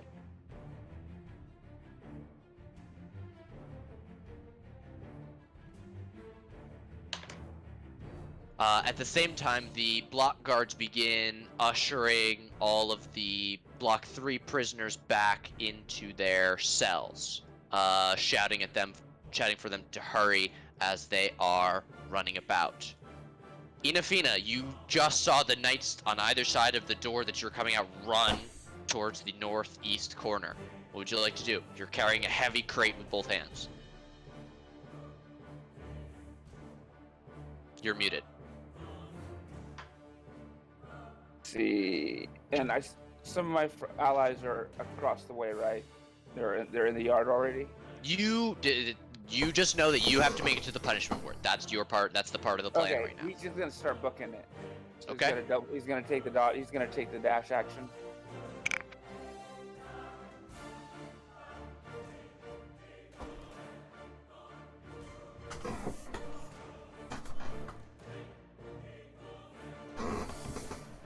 Okay. How far does that let you get? 60 feet. Okay. And he just runs it. He's got the crate. Just run it. Okay. Give me a. Do you yell anything or do you just go? He just goes. He's trying to be Okay. quiet and fast. Okay. Zeke, do you hear the ringing alarm bells? My turn. Sorry, I rolled initiative initially. Oh, you got a 4. Okay. Yeah.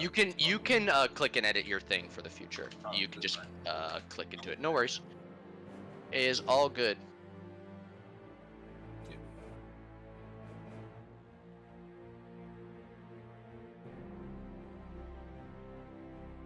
Okay, then Pensiver is going to be the first to swing open her gate and step over to the door, which she will use her action to slowly open. Jerry gives a surprised face into the room, and she just holds her hand up to her lips, and he will nod and take a single step to the side. She's going to step to the side of the doorway, prepared, waiting for you to lead the way. She looks back at you. To my understanding, what was going to be happening is the warden was going to come in here. Was that not? No, you guys have to get him in there. Jerry is going to essentially pretend to, he's going to come in, and you're gonna like knock him out. Okay. Zashi, are you here? Babeski? Canst thou hear me? Consumed by the internet. Yeah, there's no reason it shouldn't be working right now. Could you try? Could you try maybe your tablet? Let's see.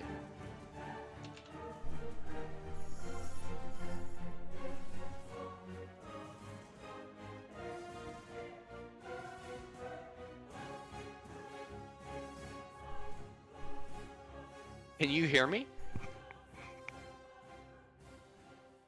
Okay. Can you see the map? Okay. So just a quick recap, you lit the fire at the signal. The guards have escorted you out. You and Tom are standing there as all of the guards are rushing towards the blaze that is consuming the kitchen. What would you like to do? You're just gonna run for the prison block, or I'm sorry, the punishment wing. I keep calling it the fucking wrong thing. I will just narrate her turn. For whatever reason, she can hear, but can't talk. Internet suck.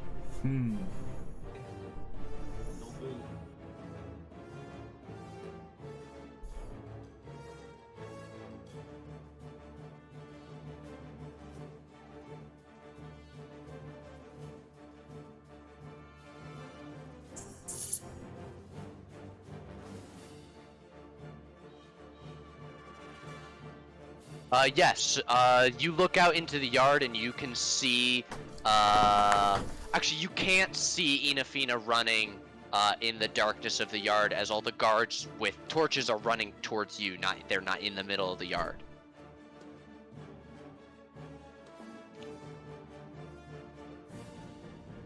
You could run over to the entrance to the punishment wing, which is where you're supposed to meet them. Or you could run out into the yard or towards the reception area. Okay, move up to your speed. You can, if you take the dash action and run. That means I believe you can get up to 60 feet. Where would you like to go?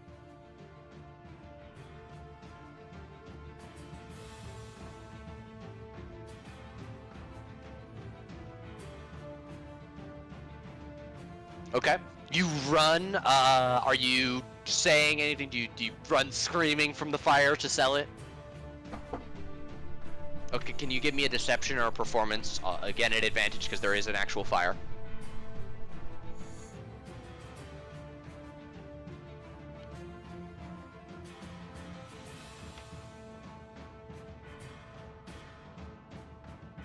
Hell yes.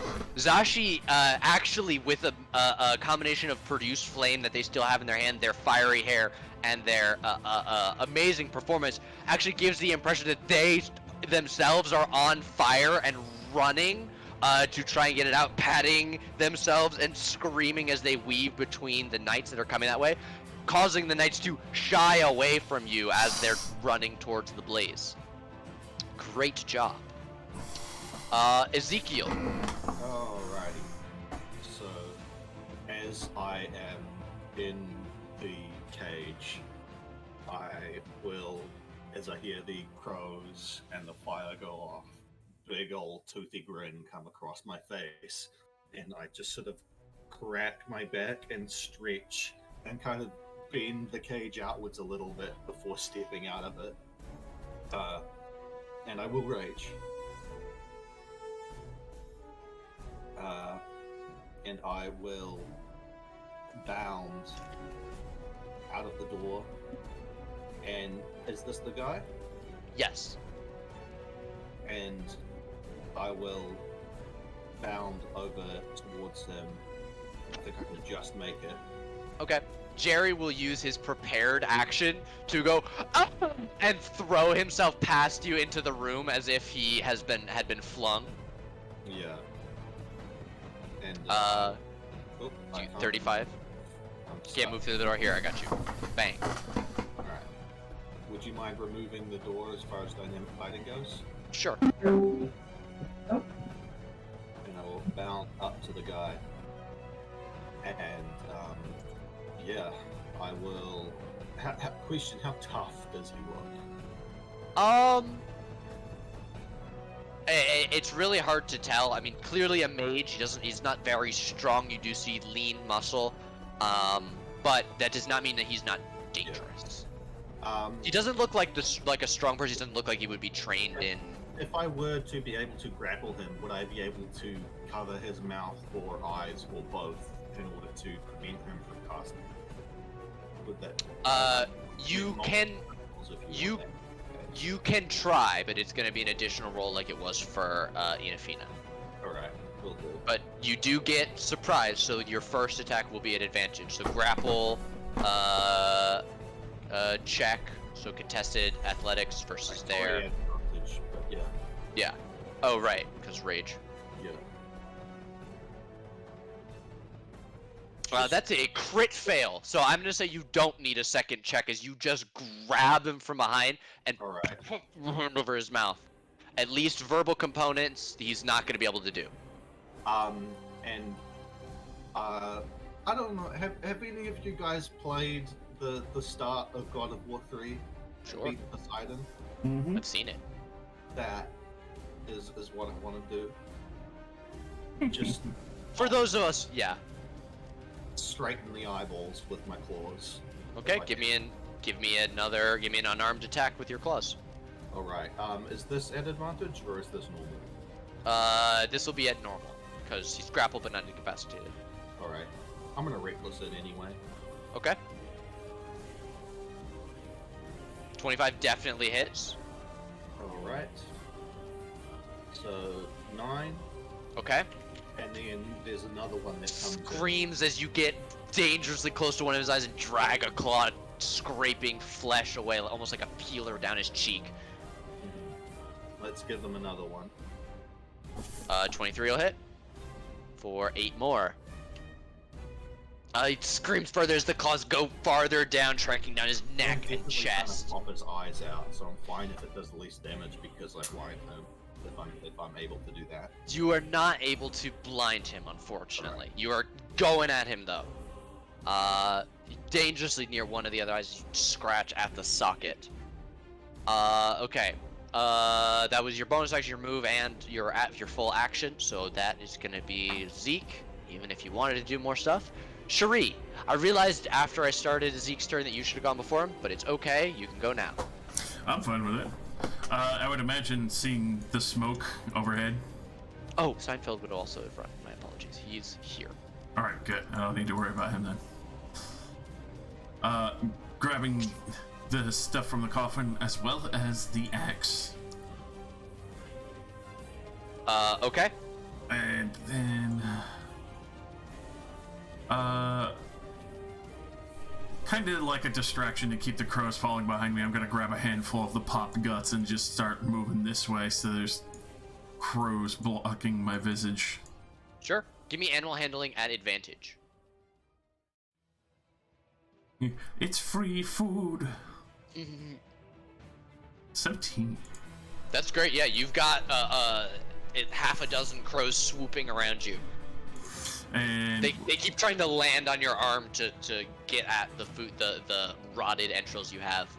especially knowing that this guy is watching, I'm gonna make it seem like I'm just running away from them as they're just swooping the shit out. Sure. Deception or performance. We'll go with deception. Okay. I'm gonna say no advantage, just because you are not necessarily the person that they've seen scared very often. All right. Jesus Christ. Okay.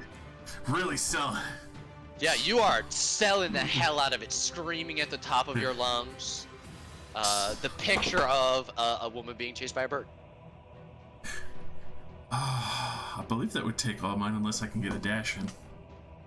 I'll say I'll give you 15 more feet. You can get out of the gallows, chain. But like, with all the running around, you did have to dash to pick up everything in the courtyard. Ducking, grabbing, running up there, and trails birds chasing. Okay, let me roll initiative for Gray. He rolled a 3, so he's all the way down there.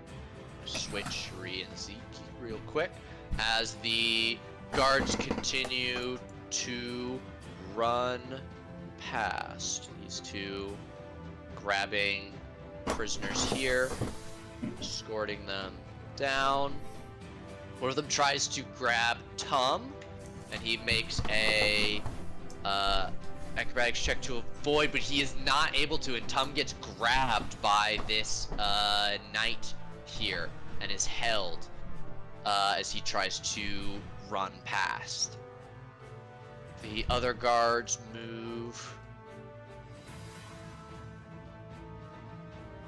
dashing towards Sashi. Since you got such a good performance check, even Seinfeld is going to ignore you as it appears you're on fire.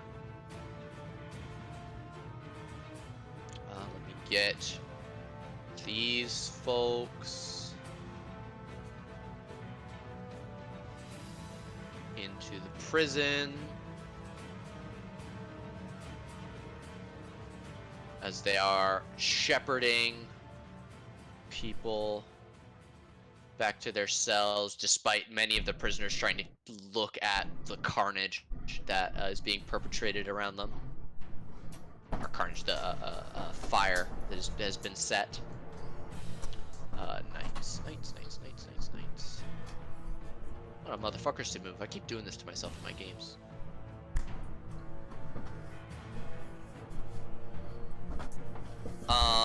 Inafina, you do get a glance from a pair of knights that run through the yard past you, but you're far enough to the edge of their sight that they seem to have bigger fish to fry. We'll go to you next. You're muted. Love ya. No, it's so you guys don't have to hear me coughing. This vape is getting me hard. It's getting you what? Oh my It's god. it's hitting me rough in the throat. I'm being a little baby. Okay, I'm just gonna keep moving to get weapons to my allies. Okay. So, Yeah, you're like in the dark of the yard. You can't see very well around you, but you can see the moving lights everywhere are going around. The Evoker Wizards are clearly in the midst of casting up lights of some kind, but you're not sure where or what they're gonna do. Hmm.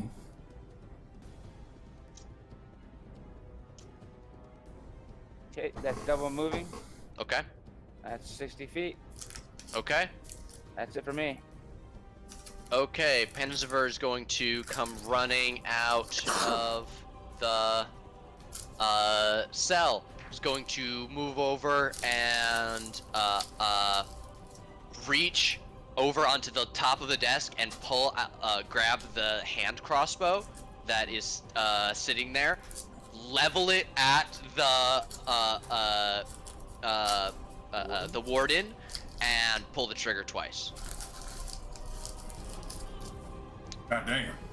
That is a 15, which will hit for. I'm sorry. This is a hand crossbow, so it's a D6 plus. Okay. 9 piercing damage on the first, and as she coolly reloads and slots another bolt in and fires again, ignoring the loading property, a crit is gonna hit. My god. So that's gonna be. I knew I was right to get her on my side. I knew That's- it. It's gonna be 15 more as she bloodies him with the first shot and then aims down towards his leg and just skewers him right through his thigh, just above the knee. And he screams into your hand that's gagging him 45. as you're trying to claw his eyes out with your other I'm hand. doing a double shift, so till 3, and then till 4, from 5 o'clock till close. Zashi, if you unmute, can you talk, or is it still not gonna work? Like 8 or 9. Hello? Hey! It works. Okay. You see Inafina right there with the box containing a bunch of stuff. You see a cloak draped over the top of it that seems to have a spellbook chained to it. Ah, mine! Grabs it. Grabs that and starts to look for also my actual spellbook. Okay, you grab the cloak off and start shrugging it on. I'll say that's your object interaction. Bonus action to rifle through. You recognize your pack and grab it. You open it. You see your spellbook in there along with whatever else you would have had in your starting equipment. That's your object interact. That's your object interaction and your bonus. But you're now in possession of your stuff. Ooh, okay. Let me real quick. Is Seinfeld on our side or No. no? Okay.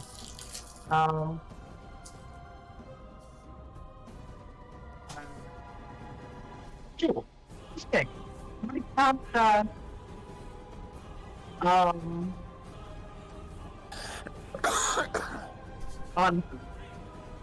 On Seinfeld? yeah. Okay. You cast. Well, technically you cast friends on yourself, but yes. You reach in, pull out a dab of makeup, and smear it across yourself as you look over at Seinfeld. Did you want to do something with him? I just want him to go away. Yeah, I mean, he regards you favorably. If maybe you want to, I don't know if you wanted to say something that he would like to suggest something to him. I don't know. I don't know if that was leading to something. Yeah. He will do more stuff on his turn. Yeah, I just want to maybe I guess I'll just tell him that uh you're like tell him that he's needed over by where the fire Okay. they have. Okay. Yeah. He goes, yeah, no shit. Running. That's Did you my see he theory. picks up the? Did you see he picks up the pistol? Do you want to move further? You could try and get into the punishment wing. You do have more movement left. Yeah, actually I will. Okay. Is this unlocked? If you can click on it Got and it, open got it. Yeah. You open the door. You see Zeke and Penziver struggling with this person who, despite you guys trying to drag him to the punishment wing to deal with him, seems like he is actively bleeding out and not going to make it all the way there after Penziver literally shot him through the chest, under his heart, and then through his leg like a nail gun. Boy, did we kill the warden? Not yet. Right? Really remember if that was He's the probably like 10 to 20% bigger than he normally does. really big. And his claws are out and very noticeable. Okay. My, what big claws you have. That is my Alright. turn. Then we're gonna go to Cherie. You are holding all this shit. You got entrails in one hand, axe and crowbar in the other. Screaming at the top of your lungs. Yeah. That you turn the corner, you see Zashi step in. Seinfeld keeps running. Inafina right behind her. We're doing That's 30 feet. You gonna dash? full dash. Full dash. Crow is probably in tow. Yeah. Do you want to give me another performance for more screaming? You're damn right. I'll give a Okay. performance as I continue to this. Okay. No one's the wiser. Fuck, dude. Yeah. Get out of my hair! Okay. Unless there was anything else you wanted to do? Nope, that's full double A. Okay. Then we'll go to the Mind Mage.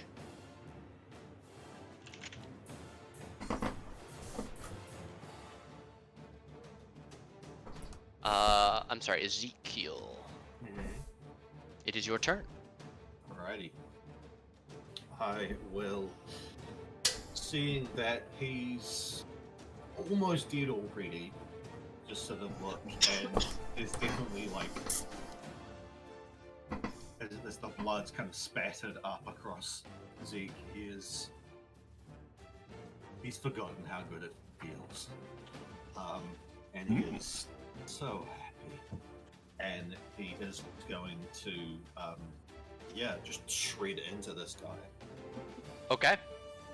Yeah, full reckless. Okay. I mean, he didn't even have a chance to get mage armor on. 18 hits. What does that look like? First of all, rocker in the eyes, then grab both of his Screamed. arms, foot on his chest, and pull them off. Ooh. You had him from behind previously, right? So, Sorry, Yeah. foot on his back, and then just pull them off. oh, that's very Tokyo Ghoul. Yeah. Hell Yeah. yeah. And then take a bite out of one of the arm stumps. Okay. And just sort of turn to is Jerry's in there somewhere, right? Yeah, he's back in the other wing. Where was the escape hole? It's the only locked door behind the Mind Mage, behind the work. You should see Alright. 3 door icons, one of them is closed. Alright, so that is locked. I will, after that first attack, just like a quick squiz, see if I can find anything on his body that is both something that is of value and the key. I don't know if I can do that after having attacked. I would just ask if in your rage you would really think to do that. Yeah, no, probably not. I will just Close Yeah, the just- close the I door will- on Jerry, I will maybe. shred into his body Ooh. and leave a big old stripe of claw marks across his back. Fuck yeah. You can actually see the imprint of your toe claws in his back where you planted to kick his arm off. Hell yeah. Yeah. I will.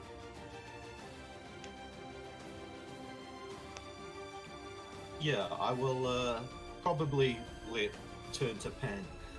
I'm gonna go thank somebody. You get a key. Nod. She's And I already like will starting to kneel down. Go back. This is the room, right? Yep. And I will sort of step back there. Do you drag the corpse with you? Yeah, why not? That was the original plan. I wasn't sure if that was what you were doing. You can do that without needing to use extra movement. I will drag it over my head and just blood all up my front. Thanks, Jerry. You should find a new line of work, though. And I just toss the body in there.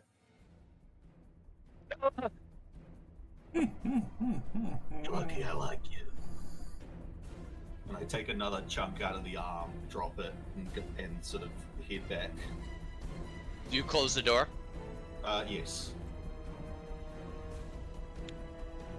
Okay. Alright. I'm gonna say that's all you have time for in this turn. We're going to continue with the knights. They are still able to hold Tom, unfortunately. So he is dragged down and put face down with a knee in his back in the yard as guards continue running this way. And at this time, you hear loud chanting from all four of the guard towers at the positions. And as you look up at the sound of a crackle of thunder, you see a large storm cloud forming above the yard in the center of the prison that begins to crackle, and rain begins first softly but growing harder by the second to pour down, as together these wizards are casting control weather. And the knights continue rushing forward.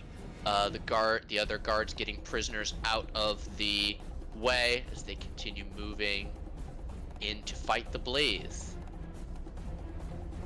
And at this point, Inafina, you hear a "Hey!" from these two guards that have seen you run all the way across with this stuff. Stop right there! But that is all they have time for, as Seinfeld turns confused as he runs 20 feet and then turns as they're calling you out and steps back another 10 and starts pulling out what appear to be manacles. Varys, stop right there! It's your turn. You're muted. I always wait until you're about to start talking because I don't want to assume that you forgot. I didn't forget. I was looking at some stuff and I was going to do stuff. Also, I don't want to cough into the mic. So this guy right here is grappling our ally, right? Mm-hmm. Okay. But you see 3 other people are aware of your presence and they're all over there. Yeah. He drops the box. He says, "Sherry, grab this thing and run it inside to the others." And he picks up his bow and arrow and he pulls it out and he fires an arrow at the guy and does a with the intent of doing a pushing attack. Okay. Roll it. A 25 will hit. You cleanly slam into the lower back of this guard, where he's like hunched over, so the breastplate of his plate mail has like lifted up. You get him right above the tailbone. Roll that. So he has to roll a saving throw against. So I'm gonna roll damage for it first. Yes, please. So D8 damage. Plus another and then a D8. superiority die. Yeah, Yep. D8.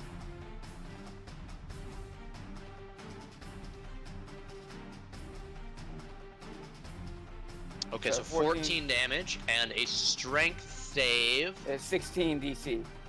Do I want to give him disadvantage because he's like kneeling and kind of prone? I'm gonna say I am gonna give him disadvantage because he's like occupied. So with a 5, he's gonna fail. Okay, he's gonna push him 15 feet away from me, so it would push him that way. Okay, so he's gonna slam into the gate here rather than go over, but I'll say he ends prone. Okay, and that separates him from my ally, so he's no Yes. longer grappled. And Yes. I yell to him, "Run towards the punishment!" And then I run to cover. Okay. And I guess I fire a second shot. You know what? I'm gonna fire a second shot. Okay. To Seinfeld. Not trying to, and I'm gonna knock him on his ass with another punishing shot. So that's my second. Is my second shot? Yeah, I have 2 attacks. So Okay. I'm gonna use 2 superiority dice. Okay. Second one. Second attack. It was my superiority dice turned on this time. You do see Seinfeld does have his mage armor up, but a 25 is gonna shatter it. So roll damage.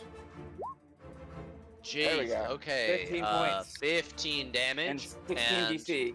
You bloody him with that. Nice. As you shoot him just above the heart. Yeah, right in the sternum. Strength at normal. That's a 9. So he goes skidding back 15 feet. He doesn't fall prone, but he does slide back. Is this? I mean, you fire this arrow and then it's like you pull it back an extra foot and it just slams with this concussive hit to the metal, and then there's this thud of air that hits after and sends him flying backwards. Yeah. So basically, he's like he turns to Shadi and he's like, "Take this in," and he drops the box, picks up the arrows. He's got like a fist of arrows in the hand. He takes one, he goes whack, and he spins and he pulls the next one and he goes whack, and then he goes inside the doorway and he's just looking around the corner. And that's it for me. So he's right here in the door. Okay. Tum goes, "Thank you, lady," and springs to his feet for half his movement, 15 feet. Then he's gonna dash the remaining 30 to get here, and he'll actually go to scoop the box up off the ground as you guys are running. Panzever goes, kneels down at the chest. We'll make an investigation check. 5 plus 7 is 12. 12, she does not find anything rifling through the drawers of the chest, and she's frantically trying to search through it. Frustrated, she knocks like an inkwell off of the desk, and it shatters on the floor and wall, and she redoubles her efforts. Zashi, you are inside. You have your spell book and your bag of stuff, though you haven't had time to equip your stuff yet. You also have a dope fucking cloak with a chained spellbook to it. You are muted. Thank you. Yeah, I am going to, for the meantime, just leave the chained spellbook to the side. Sure. I'll look through that later. But currently, I will equip my pack. Is that an action? You sling it on. Object interaction. Okay. So I got on my ship. Look around at everybody. Kind of take stock. Reminder: how is it exactly we're getting out through? There's a locked door behind the desk that you guys need to open. Got it. Do we have the key since Warden? Panizver is searching the desk. The warden's corpse, you can see drag marks leading into a cell over here. So much blood. However, much of his cloak is actually like lying on the ground. 2 chunks of him as well. Yeah, there's an arm lying there. The other arm is still in Zeke's hand. Okay, well, since I can't make it all the way to the cell, on my way over, do I happen to see a key on the ground? Investigation. Yeah. You do see that there is like like the left half of a cloak that is ripped down the side, and you can see there's a pocket in it. You pick it up, you can feel there's something heavy. You reach in and pull it out. It's not a key, but it is a coin purse. Where? How much is in there? You don't have time to count it, but you open it. It does seem to have quite a bit of gold. Nope. Okay, I'll just toss it in my pack. Sick. Let me just make sure I'm good. I'm good. Okay. Then we'll go to Cherie. Quickly zipping inside.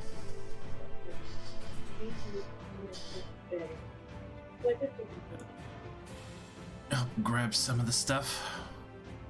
Don't forget your gears in that box that the dwarf that our buddy has. Help him grab that. I will say, Cherie, you don't have a free hand currently. That's true. You know what? I'm just gonna go for it. I'm full running into here.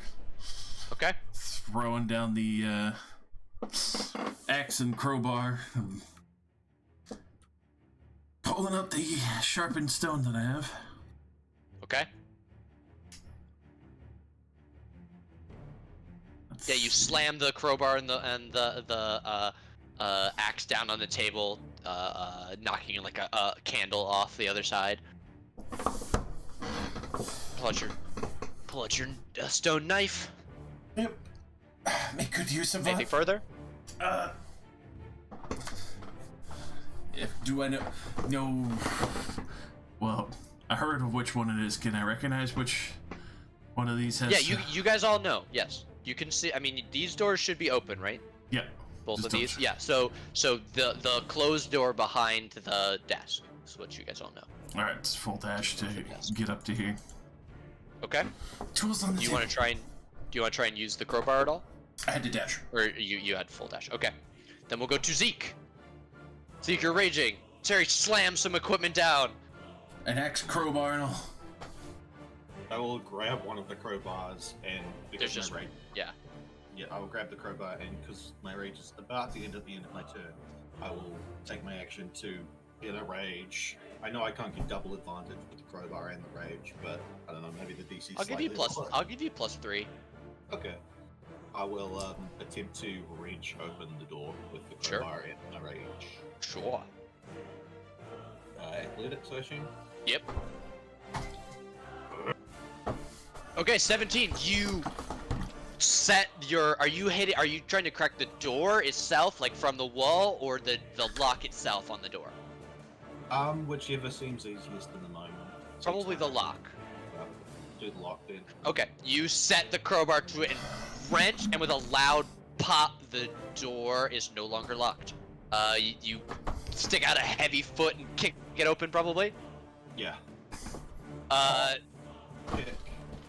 The door cracks down the middle and part of it falls inwards, and you see the shattered wood flooring that reveals a space. You can see an old rickety ladder leading down about 12 feet to a stone room that has a doorway and a tunnel leading to the north. There is also a skeleton chained to the wall.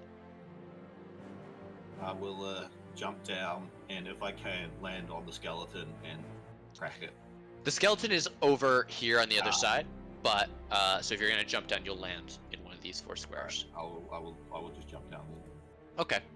The negligible check for 12 feet. You're huge. If that's you. And I'll look down and then as my rage ends, sort of look back up and wait for the others. Okay.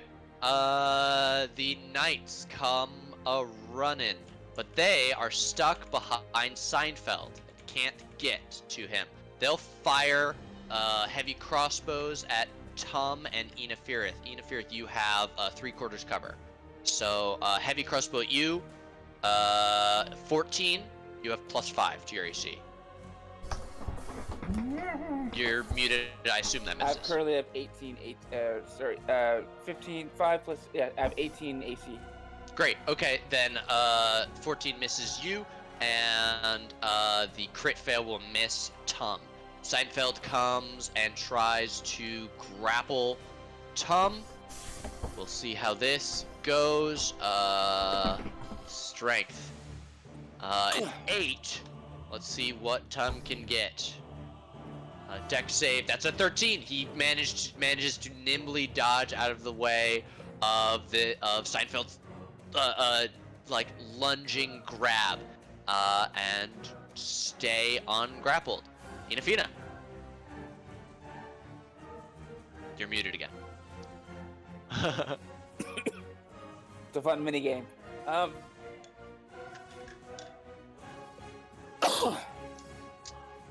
right. He's not digging this.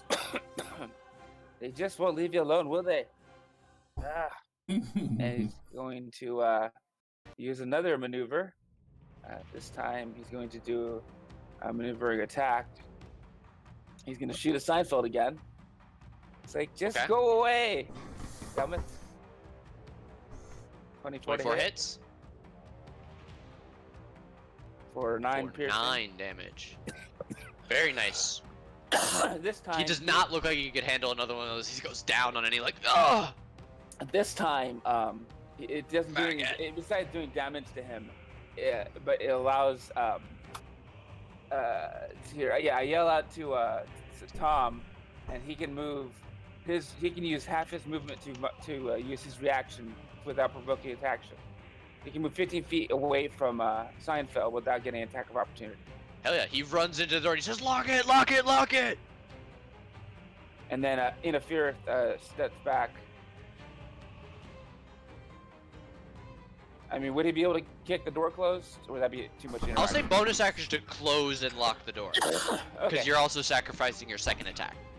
Okay, yeah, we'll do that. Okay, close and lock the door as you slam the heavy bolt into the side. This is not the kind of door that can be opened from the outside. Further movement. That is your he's action, still your got, bonus. He's still got 25 feet of movement, so he's going to he's gonna hop over to cover. Yeah, he's gonna give cover. He's gonna take his bow and he's gonna just give cover wherever he can see down. Okay. It That's is it. dark. Those of you without dark vision have a little bit of a hard time seeing down there. Oh yeah, he is Tom. It's going to run here. He puts the crate of equipment down. He picks up the axe from the table and goes charging past and jumps down into the hole. He will roll to not take damage because he's a little bit of a littler guy. That is going to be, I'm going to have him take a d6 of damage. That's going to be 2 damage to him as he rolls his ankle. As a reaction? Yeah, sure. Give me an athletics. Shit. Yeah, Uh, yeah, give me an athletics. Finda does call out to everyone and says, "Your gear is in that box." Normal athletics. Just Oh one yeah, arm.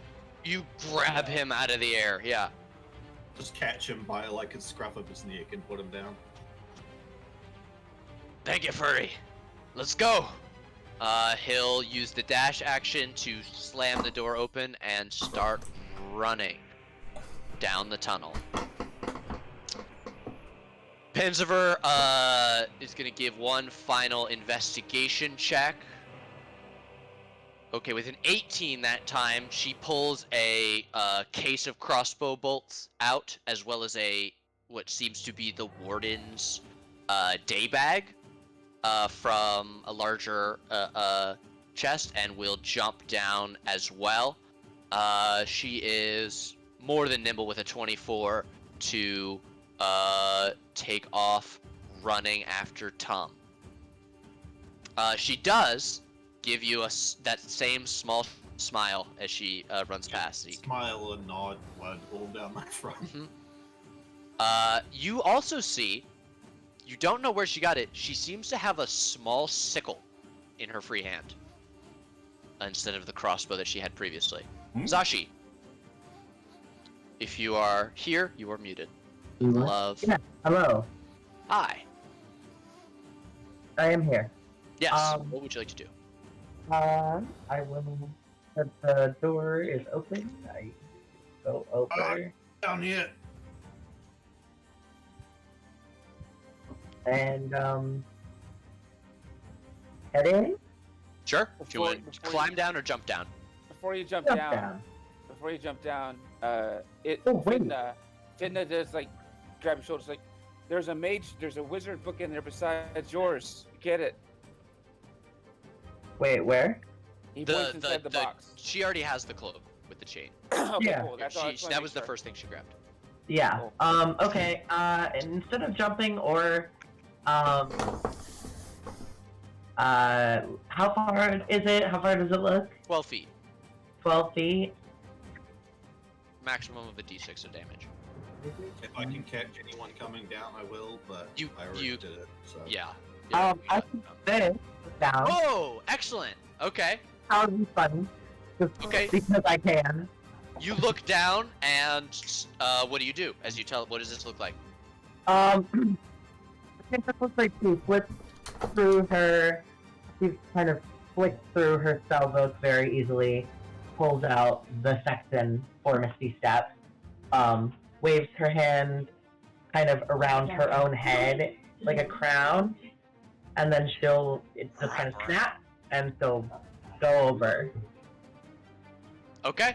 And you use whatever further movement you have to continue running down the tunnel, I assume. Yeah. Feet and feet. Hell yeah. You can even action to dash further.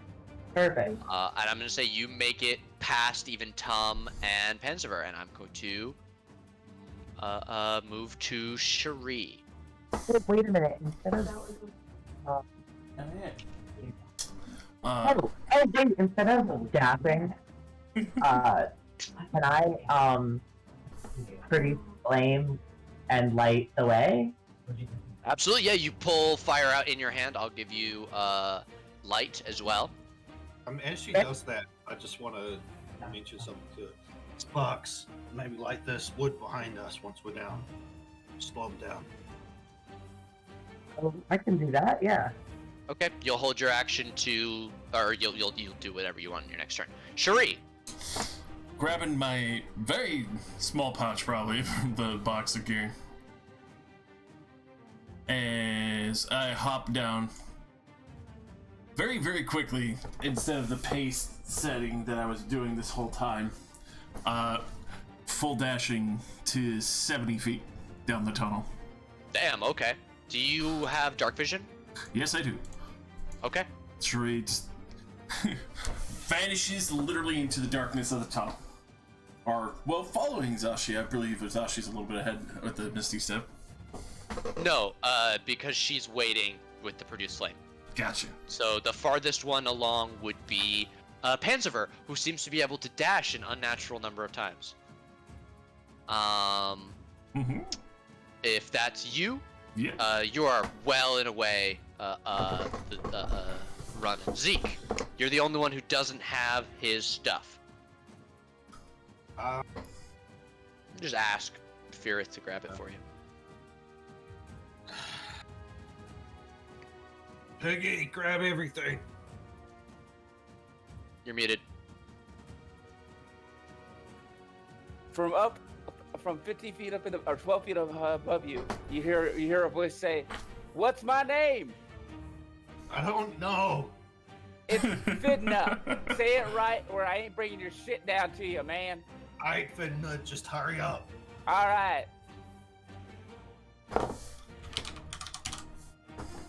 And I will, once he gets down, once he drops down, I'll, no, he said he was gonna bring my stuff anyway, right? Yeah, Right. You can just dash. In which case, I'll move, I'll sort of, how fast did Zash look like she was moving? Pretty She was fast. booking. She was booking. She moved down and then ran almost 80 feet. Oh, okay. She's a And rogue, man. yeah. Alright, in which case, yeah, I am definitely just booking it. You probably catch up with Tom, yeah. Yeah. Okay, fuck yeah. We go to the guards. Bam, bam. You bam. hear several very heavy impacts into the door outside, but the door seems very well built. Then you hear something a bit more terrifying.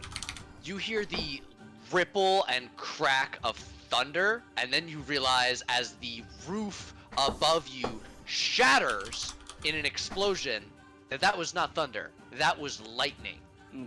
Directly above your head, even if you're at this roof, is blasted away, and you see a cyclone forming in the sky above you as the loud voices of 4 wizards chant, summoning the power of the elements around them. Time to go. And one of them summons a lightning bolt right where you were just standing by the door here. Damn.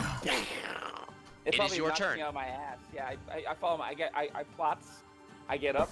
I pick up the box and I rabbit hop into the hole. Hell yeah. 15 feet, no problem. Okay. You run down and away. Is there anything else? You know, he just 60 Okay. feet. Your compatriots both continue running, Sashi. You toss the produced flame up to the floor above you. Wood. Yeah. Okay, give me I'll take the 24 produced flame to do that. You throw it up into the air, the dry wood immediately catches, and then you hear a as the dry hay in these neighboring cells also catch and immediately start to crackle and burn up the walls. And you all run down the tunnel and away into the escape tunnel. And that's where we're gonna end this session. Awesome. Good game. Thank you so much for running. Thank you guys. This was a lot of fun. Hell yeah. Successful prison escape. I did not know which NPCs you would have, so there's Tum and Penicifer. Escape with mystery. Alright, y'all. I'm gonna head to bed. Thank you again for running. Love you, baby. I'm gonna go piss like a racehorse. I'll be back. Racehorse! Night. Well, that was good. I like that. Hell yeah. Yeah, it's fun. Get to find out more about each other next time. Yes. I mean, my guy's pretty simple to figure out. I think you guys have figured out most of them just from your time in the prison with him. He's a simple person. And Shari's a deceiver. Oh yeah, and I'm pretty sure she's a serial killer. She just hasn't had a chance to go on a spree yet.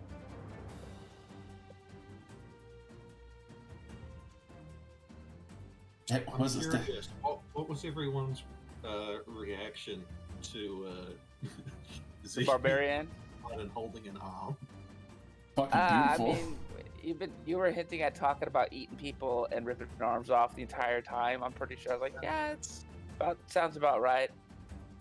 We got a murderous pirate that likes cannibalizing people. We got somebody that likes collecting corpses and doing weird shit to the bodies. We got a fire genasi wizard that likes to burn shit. So I think I'm like the least like murderous of us. Yeah. But I'm an idiot and a crackpot and a crazy conspiracy nut who just happens to end up in the wrong place at the wrong time all the time. He's the most I'm like normal hillbilly. The normal hillbilly with the worst luck. Welcome to the party. Yeah. I'm fucked. And it was actually my decision to just go hardcore, lean into the lilt today. So I was working, and I work with a bunch of rednecks and Trumpers and shit like that. I was like, and it comes out because I'm working with them, and I was like, you know what? I'm just gonna talk like this while I'm playing this guy. That's fantastic, my friend. Yeah, so you get to hear me when I'm talking like I'm from lower Alabama, aka the Florida Panhandle, aka God's I'll tell country. you what. So yeah, I apologize.